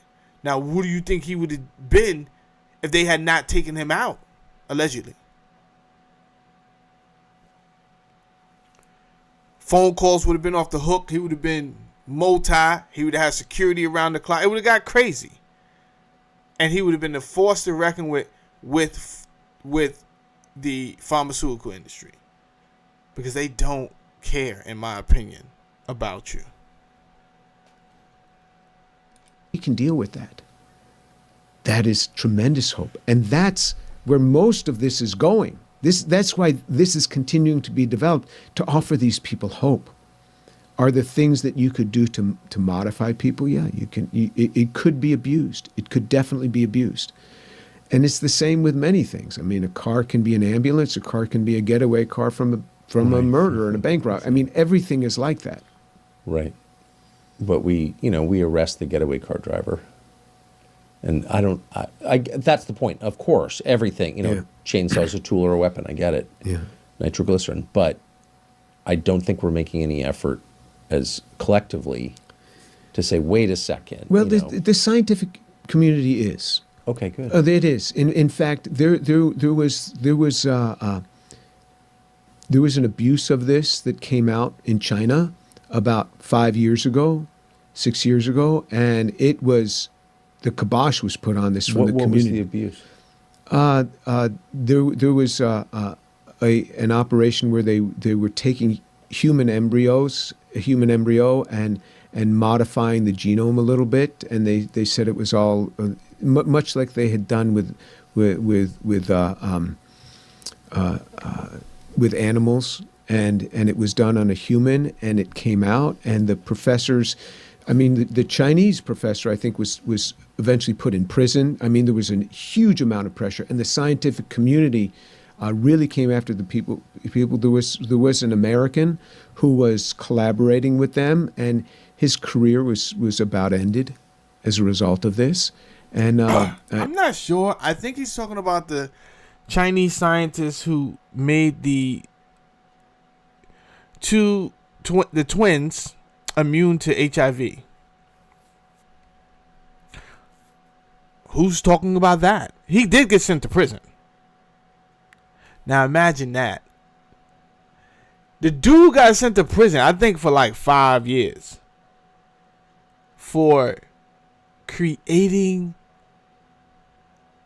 human beings and editing out the ability to even get HIV. So the fact that we even have the potential to do this, why are we not implementing that? Why are we just now stopping the hepatitis giving infants, newborn babies, hepatitis B? They have the hepatitis B vaccine. What is the chances of this newborn baby catching hepatitis B from sexual transmitted activity? And yet, it's like, where the F is the FDA when you need them? Nowhere fucking around. That's where. Digging off, literally.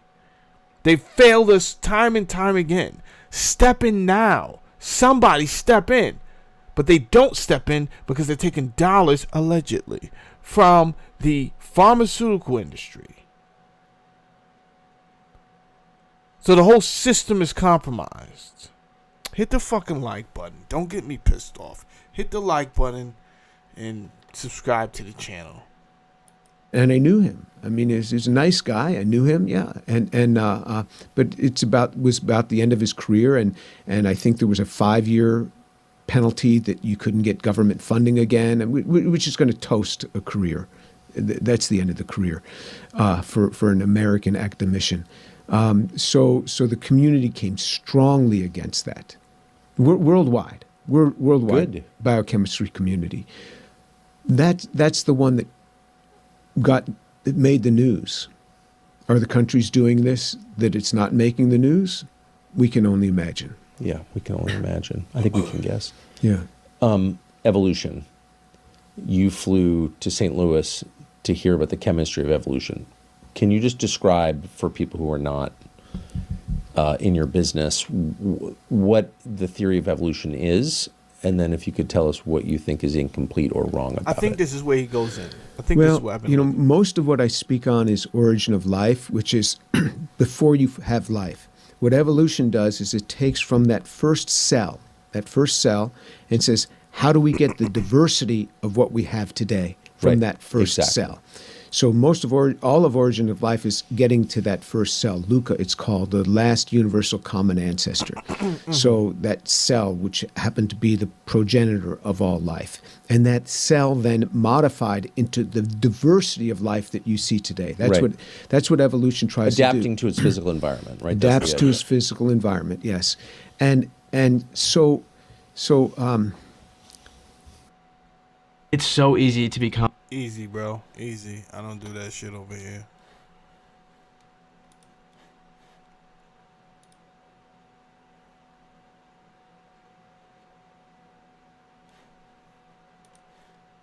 do that, it's a huge leap to have that cell go into the diversity of what we have. Now you talk about the evolution. The definition of evolution is constantly evolving. It's constantly changing. So what I grew up on was that it was natural selection and random mutation. Exactly. Random mutation, natural selection. That's what a lot of us grew up on. What Darwin was talking about, he was talking about natural selection. He knew less about the mutation aspect. And then the mutation and natural selection is what pulled this forward. So natural mutation is, as I understand, is the idea that you'll have like an anomaly, and it Let's turns try out that this one. Hold on. But what you never see are what is called body plan changes. Body plan changes. And this encompasses many things. But you see these genetic networks would have to change. So a body plan change would be an invertebrate, something that does not have a spine, going to a vertebrae, something that has a spine. Something like a worm going into something that has a spine.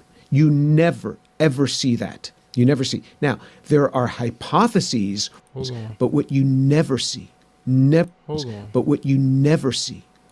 So this is a new concept that's being put forward. It's different than the consciousness that you and I think of. Of course. Who am I? Right, But they are responding to their environment. Something is coming. And so we don't see that in the fossil record. Many people don't see that in the fossil record. Some people will say, we absolutely see that. There are small permutations like the ones that I have just told you, but you will not see body plan changes. in any fossil record that we've found. The only thing that you will see is people will hypothesize over that fossil. They'll see a fossil here and a fossil here, and All right, but I what think you this is- never see Let me let are this what one is play, called 'cause I'm body trying to find when plan he starts talking changes. about it. Body plan changes, and this encompasses many things.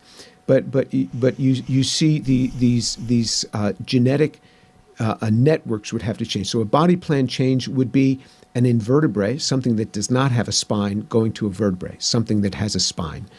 Something like a worm going into something that has a spine. You never, ever see that. You never see. Now, there are hypotheses where people will see fossils and they'll say, oh, this must have been a precursor to this. They will never see the transformative thing. That is for sure. And I'm not the only person that is saying that. It's not just Jim Tour, the creationist, saying this. And the problem with Wait, body... so to be clear, the fossil record does not support the theory of evolution at least as you're defining it. Well, yes, it does not support body plan changes. There are small permutations like the ones that I have just told you, but you will not see body plan changes. In any fossil record that we've found. The only thing that you will see is people will hypothesize over that fossil. They'll see a fossil here and a fossil here, and they'll say, oh, and then they'll see a fossil here. This must have been the transition to this. Right. And they'll hypothesize with that. But it doesn't have to be the transition. This is strictly a hypothesis. Right. And so we don't see that in the fossil record. Many people don't see that in the fossil record. Some people will say, we absolutely see that. The absolute people are actually becoming less and less. The problem with this... And see, and that's my problem with mainstream science right there. And only a few who don't care about getting paid to join a narrative that is not absolutely absolute, right? Just admit it's not absolute. That's why they always say what mainstream scientists largely agree upon. I don't care if you largely agree upon something. Stop acting like because I didn't go to a university where they pounded these industry jargon words, these hot keywords into my brain so I can rattle them off, that I'm less intelligent than you when it comes to comprehension. Yo, bro, my comprehension works fine.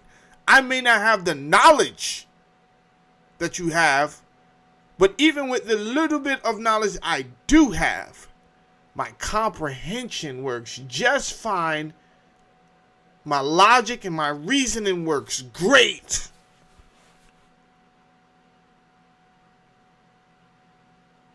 Now, if I did have the ability to go to your school, it probably still won't work out for me because I'm not going to sit here and say something and go along with a narrative that is not accurate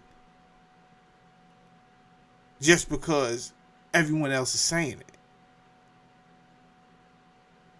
Make it make sense.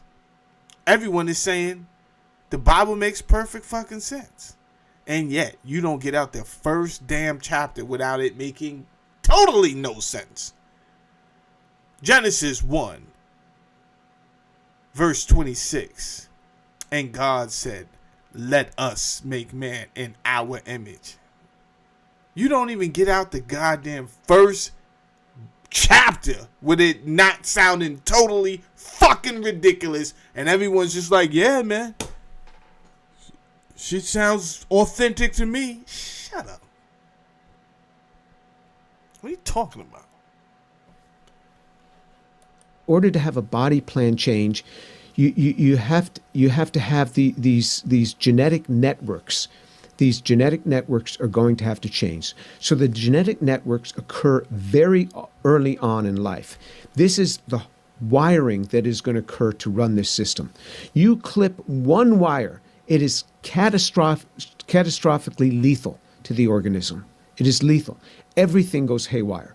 And people will say this, and there has never been an example of this where you can get into these early genetic networks and start changing things. Because if you change one little thing, you have to have many, many downstream things. So it's not one little change can change this organism. No. It's not going to happen. Now, there have been experiments like Linsky. What he's done is he's looked at bacteria. Bacteria can. I'm going to stop because I can't find it, right? And I don't want to mess up the show because there's 12 names I need to look at when it comes to science, technology, and different areas of life. Now, one of the people of Jonas Bronk, the New York City borough, the Bronx is named after Bronk. So we can assume that this guy has a little bit of prestige. Detlef Bronk. Well, first of all, Detlef Wolf Bronk. So what would you guys say Wolf is? More German? More... Let me ask Gemini AI real quick.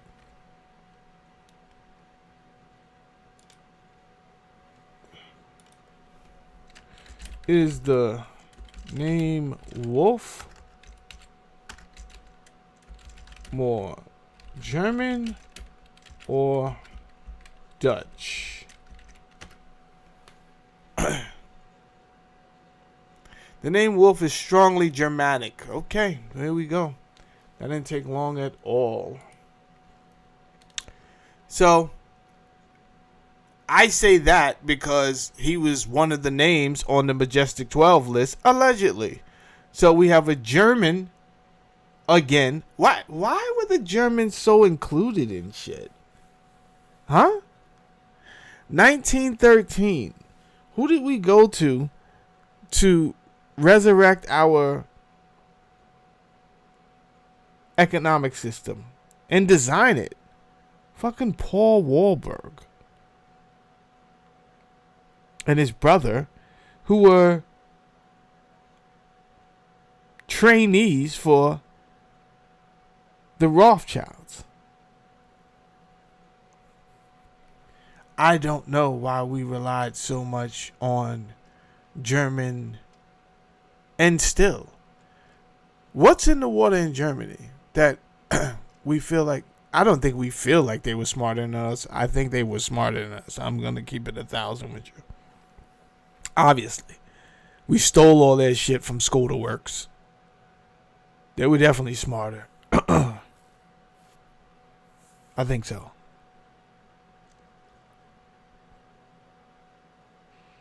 John says something is fishy about Brown University story and the guy's from Portugal.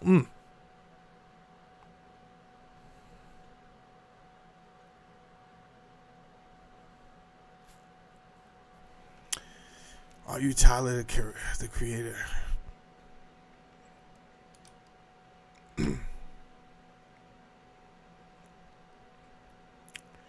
No, but you're done on this channel. You're done. Just like that. Not in the mood for your stupid shit today. And just like that, you're done. Now, let me read this about Detlef Wolf Bronk. Detlef Wolf Bronk was a prominent American scientist, educator, and administrator. He is credited with establishing biophysics as recognized discipline. Bronk served as president of Johns Hopkins University from 1949 to 1953 and as president of the Rockefeller University. All of this shit is bad business. Yet, all of this is stuff I've educated most of the Poker Face Society on. And you know what we need? We need a new class that I'm going to give on the Rockefeller agenda. And that's what I'm going to call it.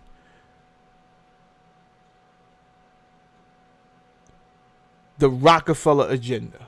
Because everything I've told you, this man is a part of. Biophysics. Biophysics is the interdisciplinary science that applies approaches and methods traditionally used in physics to study biological phenomena. Yeah. It all correlates with them trying to intrude into your DNA. Right? Who would want to do that? A Homo sapien like me and you? I dare say not. I dare say another species who Roderick Thornton doesn't believe exists that wants to dominate the lesser beings. Yo, bro, they write about this shit thousands of years before I even had a microphone in front of me to say this. Have you ever read any of the Sumerian texts? Just read the translations from the fucking text. And they would talk about a lesser beings, a group of lesser beings who the superior beings got tired of and was like, yo, we need to shut them the fuck up. Kill them, bro. Give them disease. Everything they tried. Till they just tried, allegedly, to just flood them out.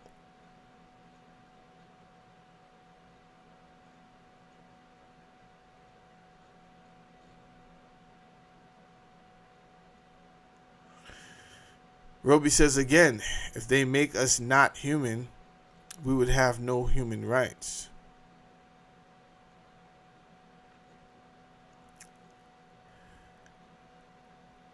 Let me help define that a little bit more, because it's not that we're not.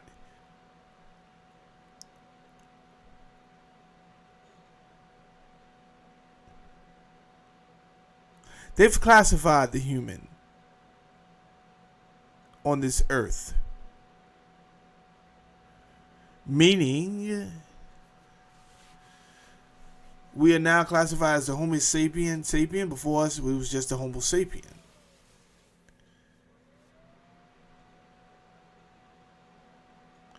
We have humanoid people down here, right? So what Roby is saying is once they reclassify us, right? The Constitution was written for human beings. The Constitution was not written for cyborgs, which you might be technically, legally be able to be classified as, hear me out, if they were to use the nanotechnology and implement it in every human being, and not only just implement it in the ones that are here, but be able to genetically get you to pass on this technology. That, in my opinion, is the goal. Hit the like button, by the way. That is the goal, because at that point, when they have successfully proven that they can get this technology to transfer and procreation, it is at this point where they can go to the table and abolish the old Constitution, because that was for Homo sapiens, and technically, and the reason I say this, just so you know, I'm not coming up with fringe theory as a lot of people come over here and they say, oh, you're talking crazy. Am I? Because I read The Fourth Industrial Revolution, authored by Klaus Schwab, and you didn't. How do I know you didn't? Because if you did, you wouldn't be just saying crazy shit, because he said in the fucking book that we may have to redefine what a human being is. He said this shit. So clearly you have not read the book. And anytime you're dealing with people of this stature on earth and they write a book telling you their intentions, I think you should fucking listen. Right? It ain't about whether you like the person or not. No. I think you should listen.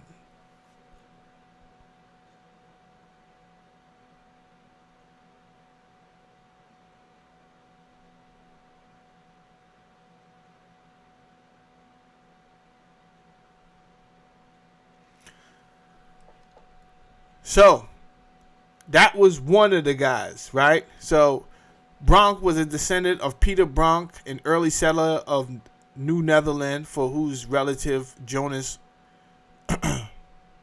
Bronk, the New York City borough the Bronx is named. In 1920, Bronk graduated with a BS in electrical engineering, where he went to a school, Swarthmore College, where he was Phi Kappa Psi fraternity. Well, there you go. He's involved in all type of secret societies, trying to keep the eye on me. Right? All right. Let's go get the next one. Who's the next one? I'm gonna look these up one by one, and then I gotta get out of here. Hey.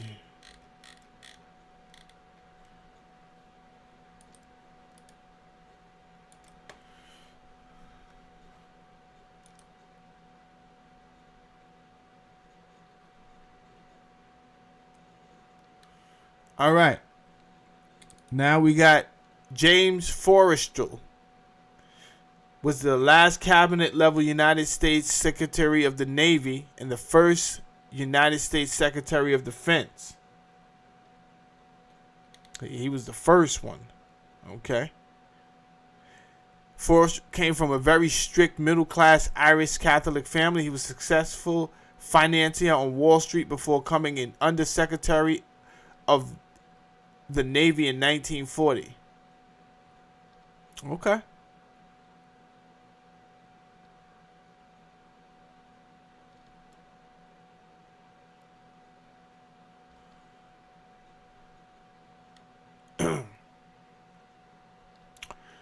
Forrestal went to work as a bond salesman for William Reed and Company, later named Dillon and Reed, in 1916. When the U.S. entered World War I, he enlisted in the Navy and ultimately became a naval aviator.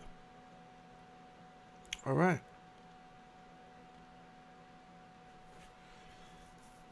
I'm going to keep going. There's a bunch of names on here I would like to try to get to. Science Authority. Let's deal with this one. Science Authority.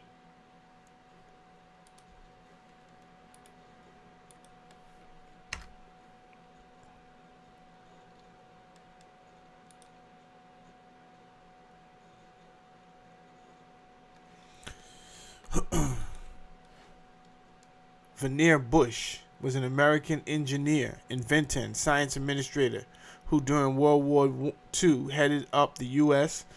Office of Scientific Research and Development, through which almost all wartime military R&D was carried out, including important developments in radar and initiation and early administration of the Manhattan Project. Jesus, it gets real. He emphasized the importance of scientific research to national security, and economic well-being, and was chiefly responsible for the movement that led to the creation of the National Science Foundation. Bush joined the Department of Electrical Engineering at Massachusetts Institute, MIT, in 1919 and founded the company that became Raytheon. Jesus Christ. Bush became vice president of MIT and president of the Carnegie Institution of Washington. I'm going to keep it real. Can I just stop right here for a second? Because I'm thinking about,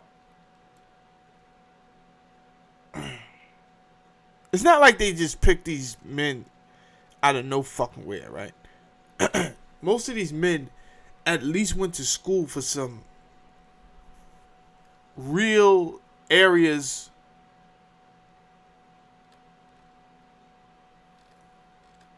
of reality.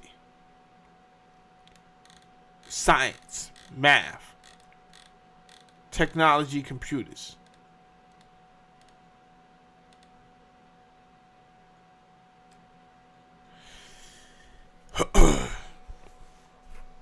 I am one to believe that.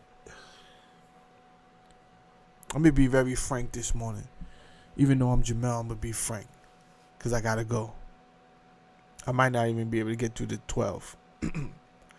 But I gave you the list. And I'll put the list back up. And you can look up the list yourself. Because it's almost 10 o'clock and I got to go. And I don't feel well. But I want to say this.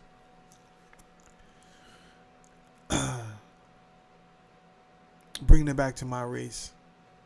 There's no way if we don't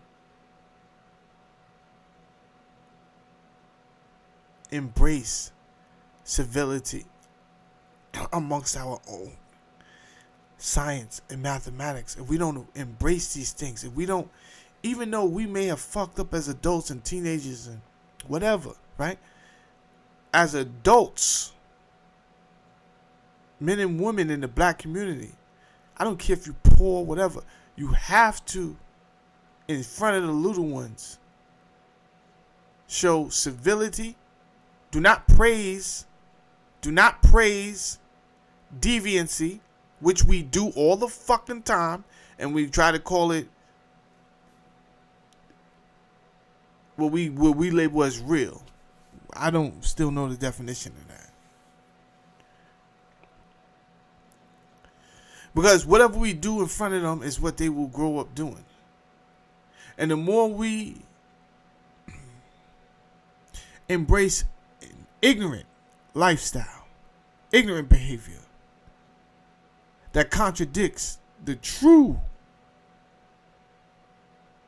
reality that we really want. We want to complain that we want a different reality, and yet we do not build upon the reality that we even say that we want. We have to find a way. Look, the president doesn't have to. The teacher doesn't have to. The pastor doesn't have to.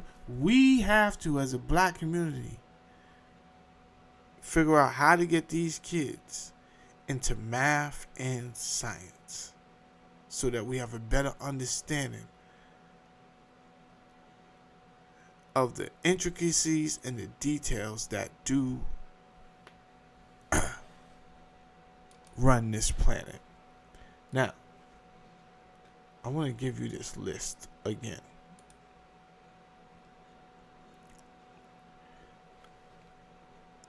Just so you have it.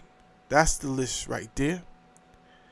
Nathan F. Twining, Hoyt Vandenberg, Air Force Intelligence, Detlev Bronk, National Academy of Sciences, Jerome Hunsaker, NACA, Sidney Soares, Intelligence, Lloyd Berkner, Science and Geophysics, Donald Menzel, Astronomy, Gordon Gray, National Security. We just went over Veneer, Bush, James Forstrell, and Roscoe Hitler Henling-Coulter, who was part of the CIA. Right? Now, some say, obviously, that this Majestic 12 was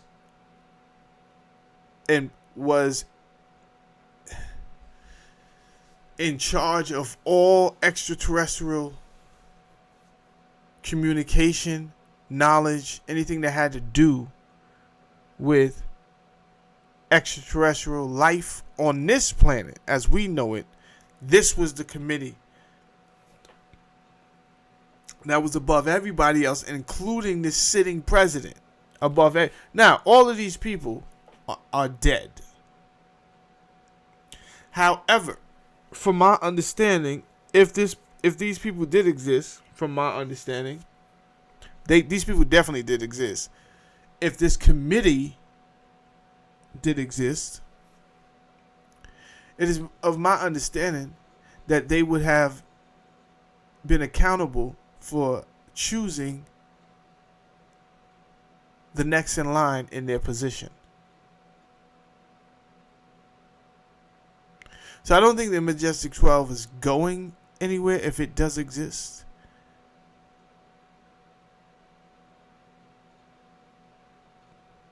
Officially, it does not exist. It never existed. Theoretically, from some other people's point of view, it did exist. And these were the names that were part of it. Now, I would love to go more in deep into, and I can, to the extraterrestrial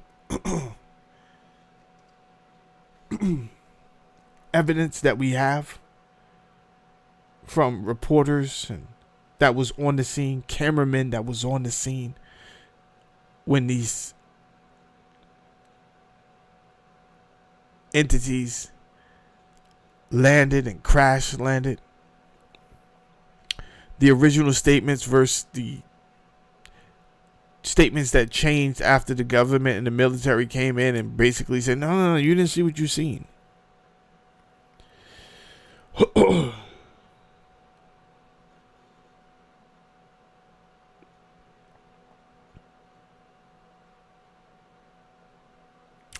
Thank you. I appreciate it so much. Saves me, oh yeah, whoa. I pray that the light comes and saves me, oh, 'cause I swear I would take that ride this time to places I've dreamt about lately. Yeah, I got dreams in me too. Oh, yeah, I pray that the light comes and saves me, oh, 'cause I swear I would take that ride this time to places I've dreamt about lately. I got dreams in me too. Now, everyone understands when they hear that music. That is my outro music. If you just got here for the first time, you're like, what's going on? Is a party? It's not a party. That means it's the end of the show. I thank everyone for watching thus far.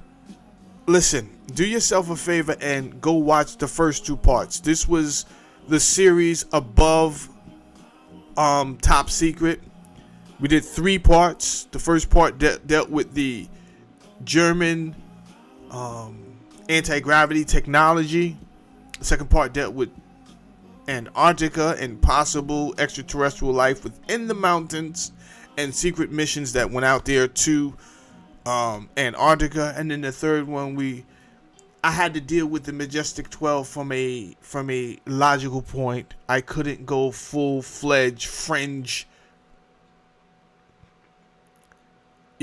just talking willy-nilly all over the place, because I do have a brand and I have a channel.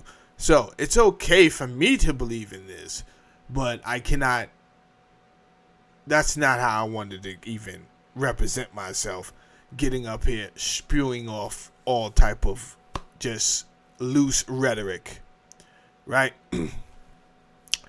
So what I decided to do was to point out the fact that we do have programs in place that no matter what, the United States won't let you know because it's a matter of national security, and they've told you this. So even if aliens did exist, they weren't going to tell you, right? I brought up the fact that I told you the idea of the Majestic 12 right now is unofficial. However, there are some of us who believe strongly that the Majestic 12 existed and does exist. All I could do was tell you the first founding 12 names that were in the document. Does it mean they were part of a Majestic 12? Not necessarily. It just means that I rattled off some of the backgrounds of these people, and for them to, let's just say they were working on some pretty powerful stuff. And I didn't even run down all of them, right? Now, I didn't get to the, is this going to be a bonus round? Fuck it. Last 3 minutes, bonus round. Let's go. Jason Society. The Jason Society. Jason is an independent group of elite scientists who advise the United States government on matters of science and technology, mostly of a sensitive nature. The group was created in the aftermath of the Sputnik launch as a way to reinvigorate the idea of having the nation's preeminent scientists help the government with defense problems, similar to the way that scientists help in World War II. I don't know what they mean, because scientists that helped in World War II were definitely Nazis. But let's continue. But with a new and younger generation. It was established in 1960 and has somewhere between 30 and 60 members. Its work first gained public notoriety as the source of the Vietnam's war. McNamara, Jesus Christ, we'll get into him with the whiz kids and everything. We'll get into that another day.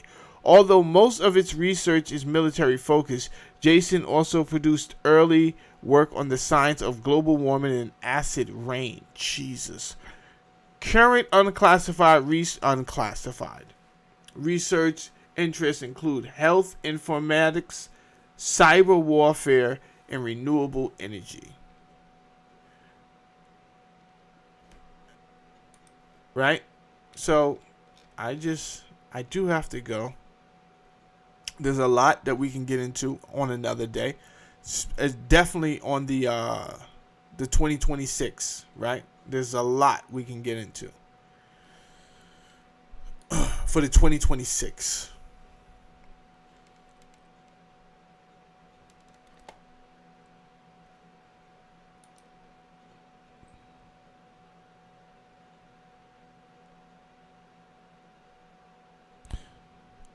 Roby says some believe in Santa Claus. They do. They do. But even that has a backstory. You understand? It's crazy.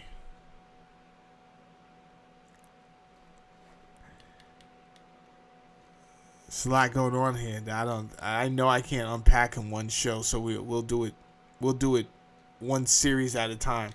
Now, I definitely want to come back to this whole Jason Society thing, and I want to talk about Robert McNamara.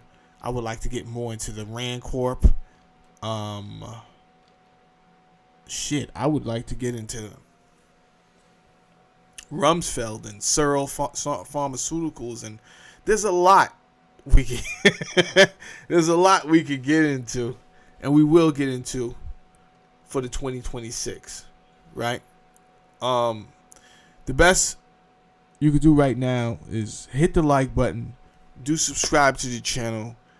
We're gonna take off in the 2026, and we're gonna hit the ground running. We ending the year pretty well with this series, and believe it or not, this is gonna open up so many different conversations for us to focus on. Like I said, Robert McNamara, the Whiz Kids. There's a lot we can really get into, conversations that we can have. So it's not about proving. I don't think it's about proving these conspiracy theories. Since they want to weaponize the word conspiracy theory, what we'll do, that's probably the worst things they could do with a mind like mine, because now I'm dead set on, I don't need to prove the conspiracy. I can just